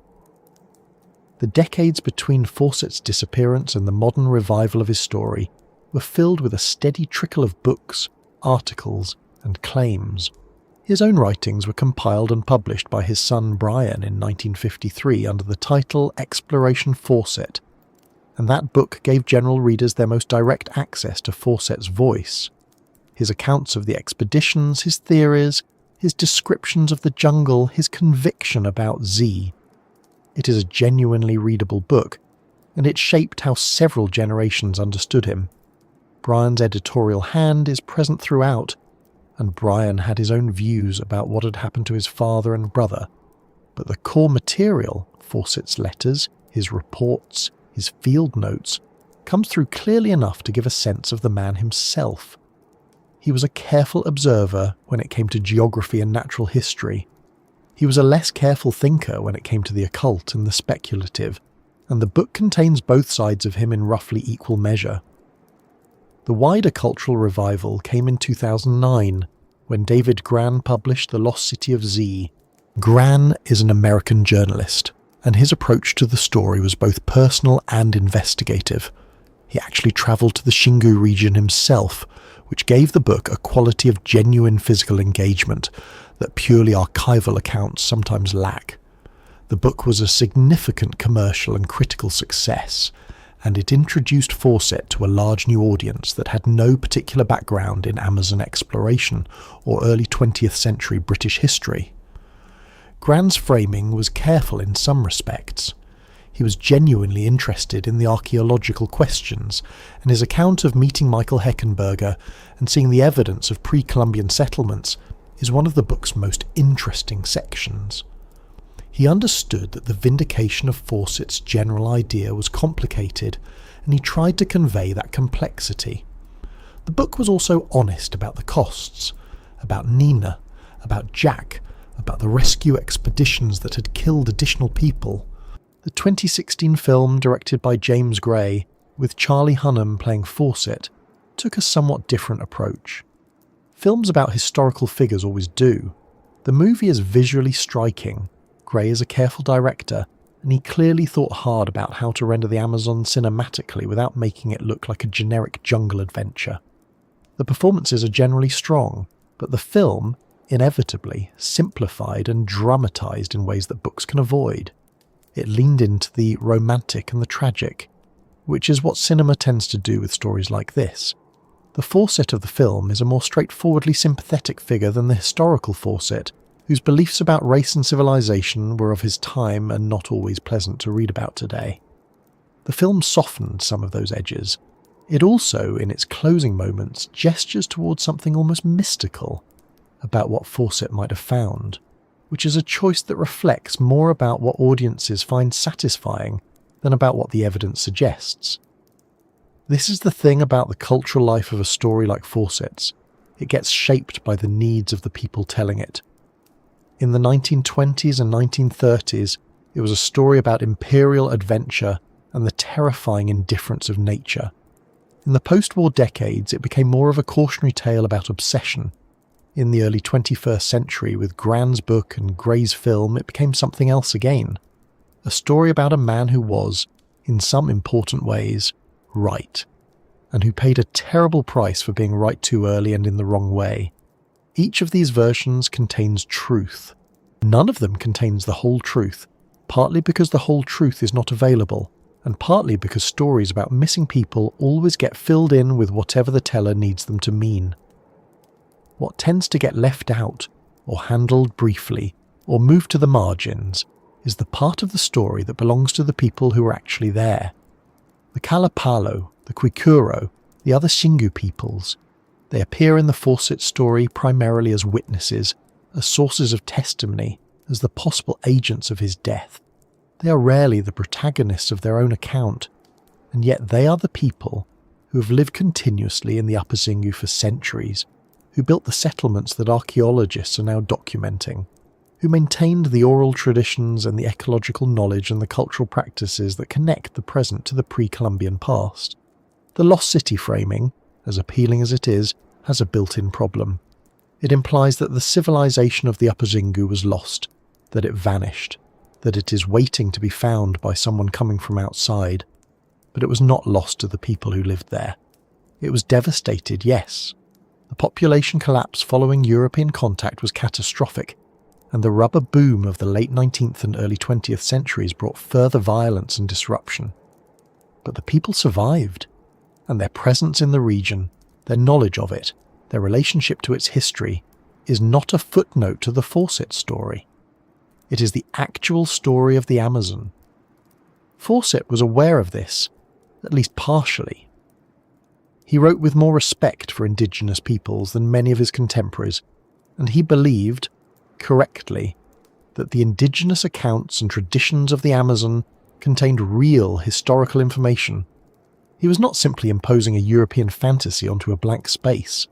He was, in his complicated way, trying to listen to what the place was telling him. But he was also a man of his era, shaped by the assumptions of Victorian and Edwardian Britain, and those assumptions had limits that he could not always see past.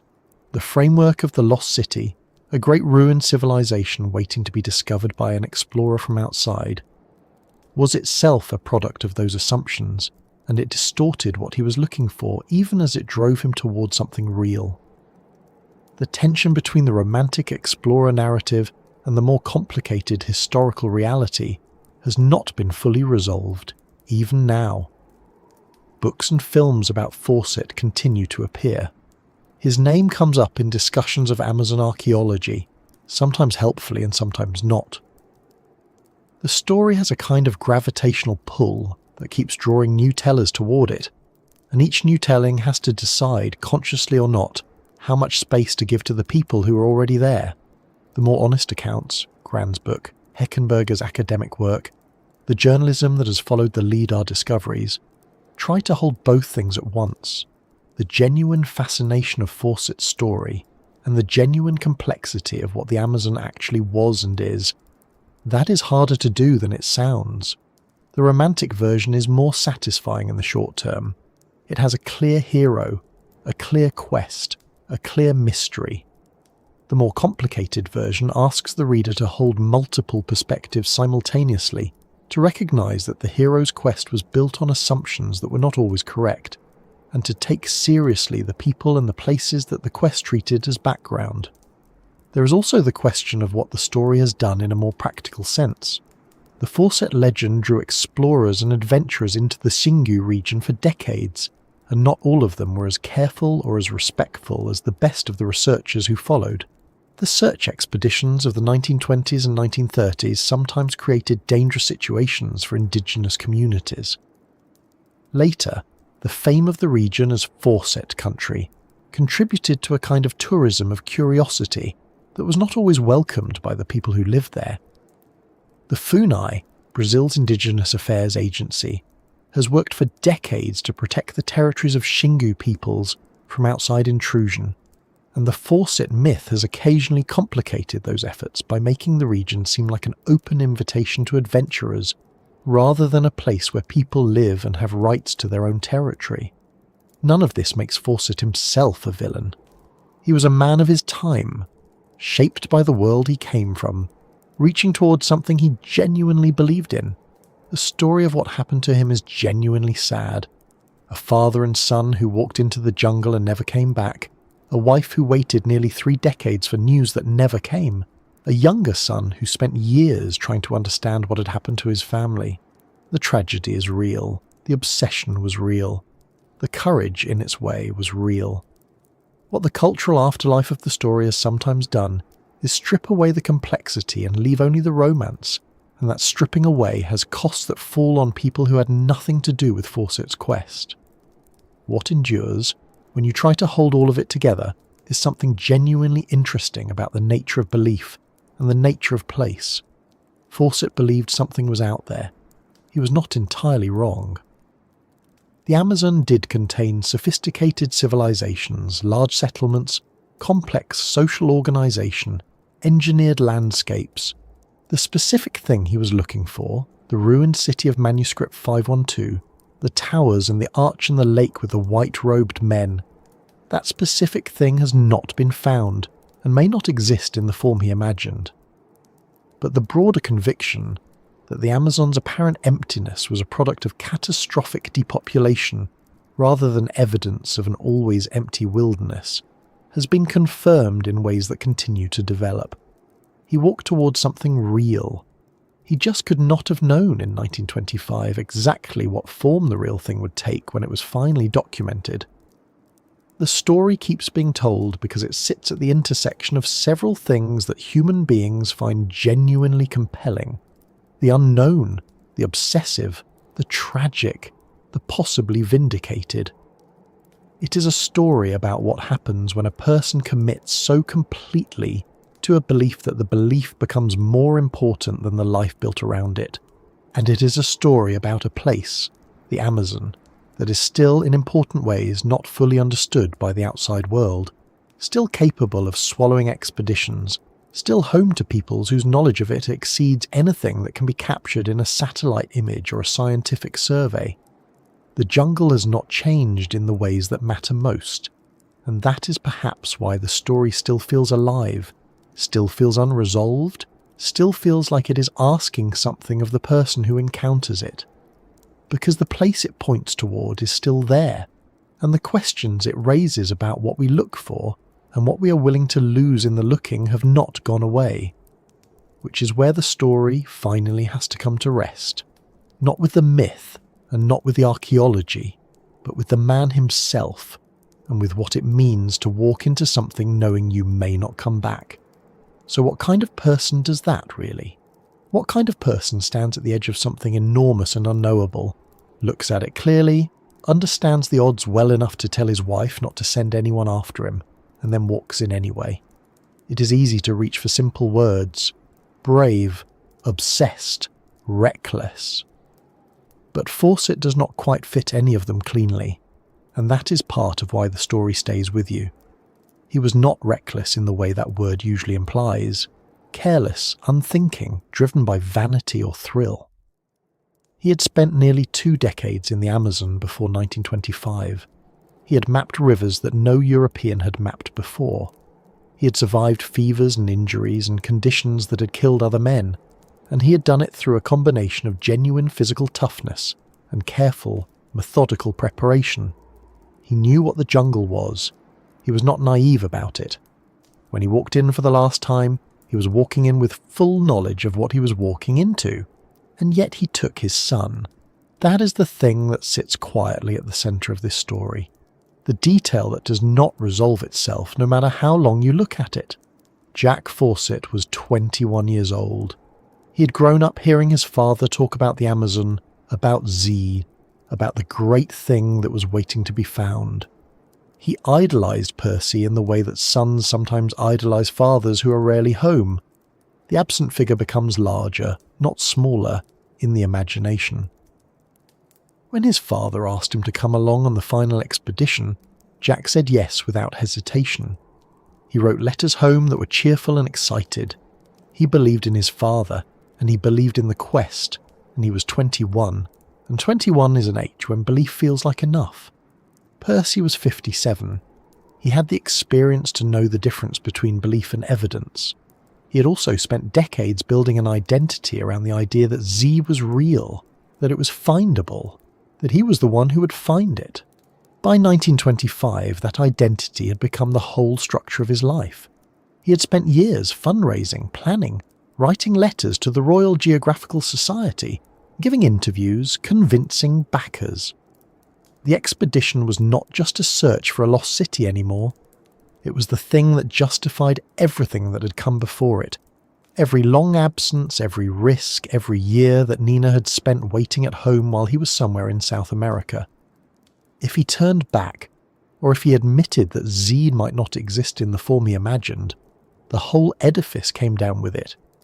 That is not a justification for taking Jack. Nothing quite justifies that. But it is an explanation maybe for how a man who was intelligent and experienced and genuinely careful could still make a decision that looks from the outside like it should have been obvious not to make. There is a particular kind of courage, or a thing that looks like courage from the outside, that is really just the inability to stop. Fawcett had been moving toward this for so long that stopping would have required him to become a different person entirely, and he was 57 years old, and people at 57 are generally not in the business of becoming different people. The jungle was not just a place he was going. It was the place where the version of himself that he had been building for 30 years finally made sense. Of course, he went in. Of course, he kept going when the Kalapalo warned him to stop. Of course, he did not send back a message saying that maybe this was a mistake. The whole logic of his life pointed forward, and so he went forward. What the jungle did with him after that, we do not know. Not with certainty. The Kalapalo testimony is the closest thing we have to a first-hand account, and it ends with smoke rising from campfires to the east, and then no more smoke. Everything after that is theory and silence. The silence is its own kind of answer, in a way.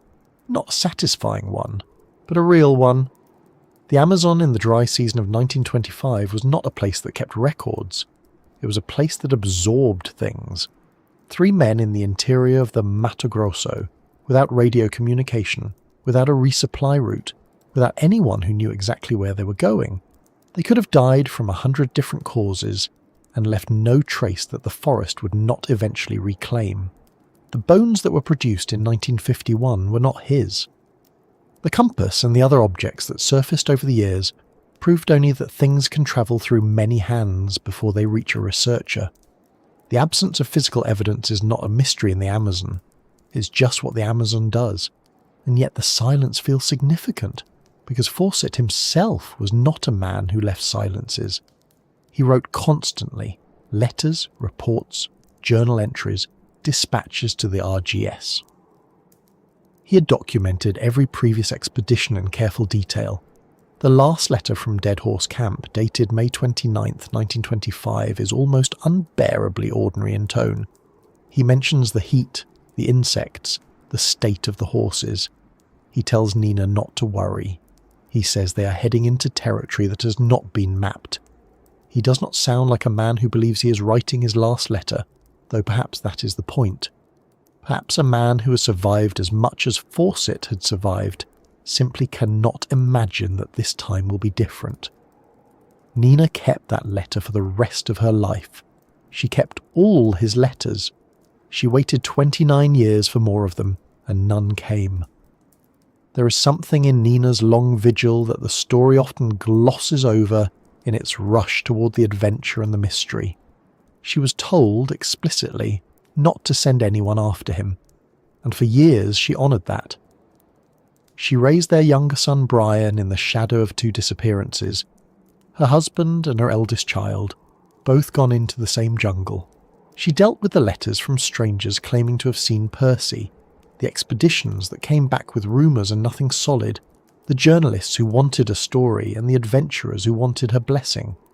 She did all of this with a steadiness that is either remarkable or heartbreaking, depending on how you look at it, and possibly both at the same time. Brian Fawcett spent much of his adult life trying to find out what had happened.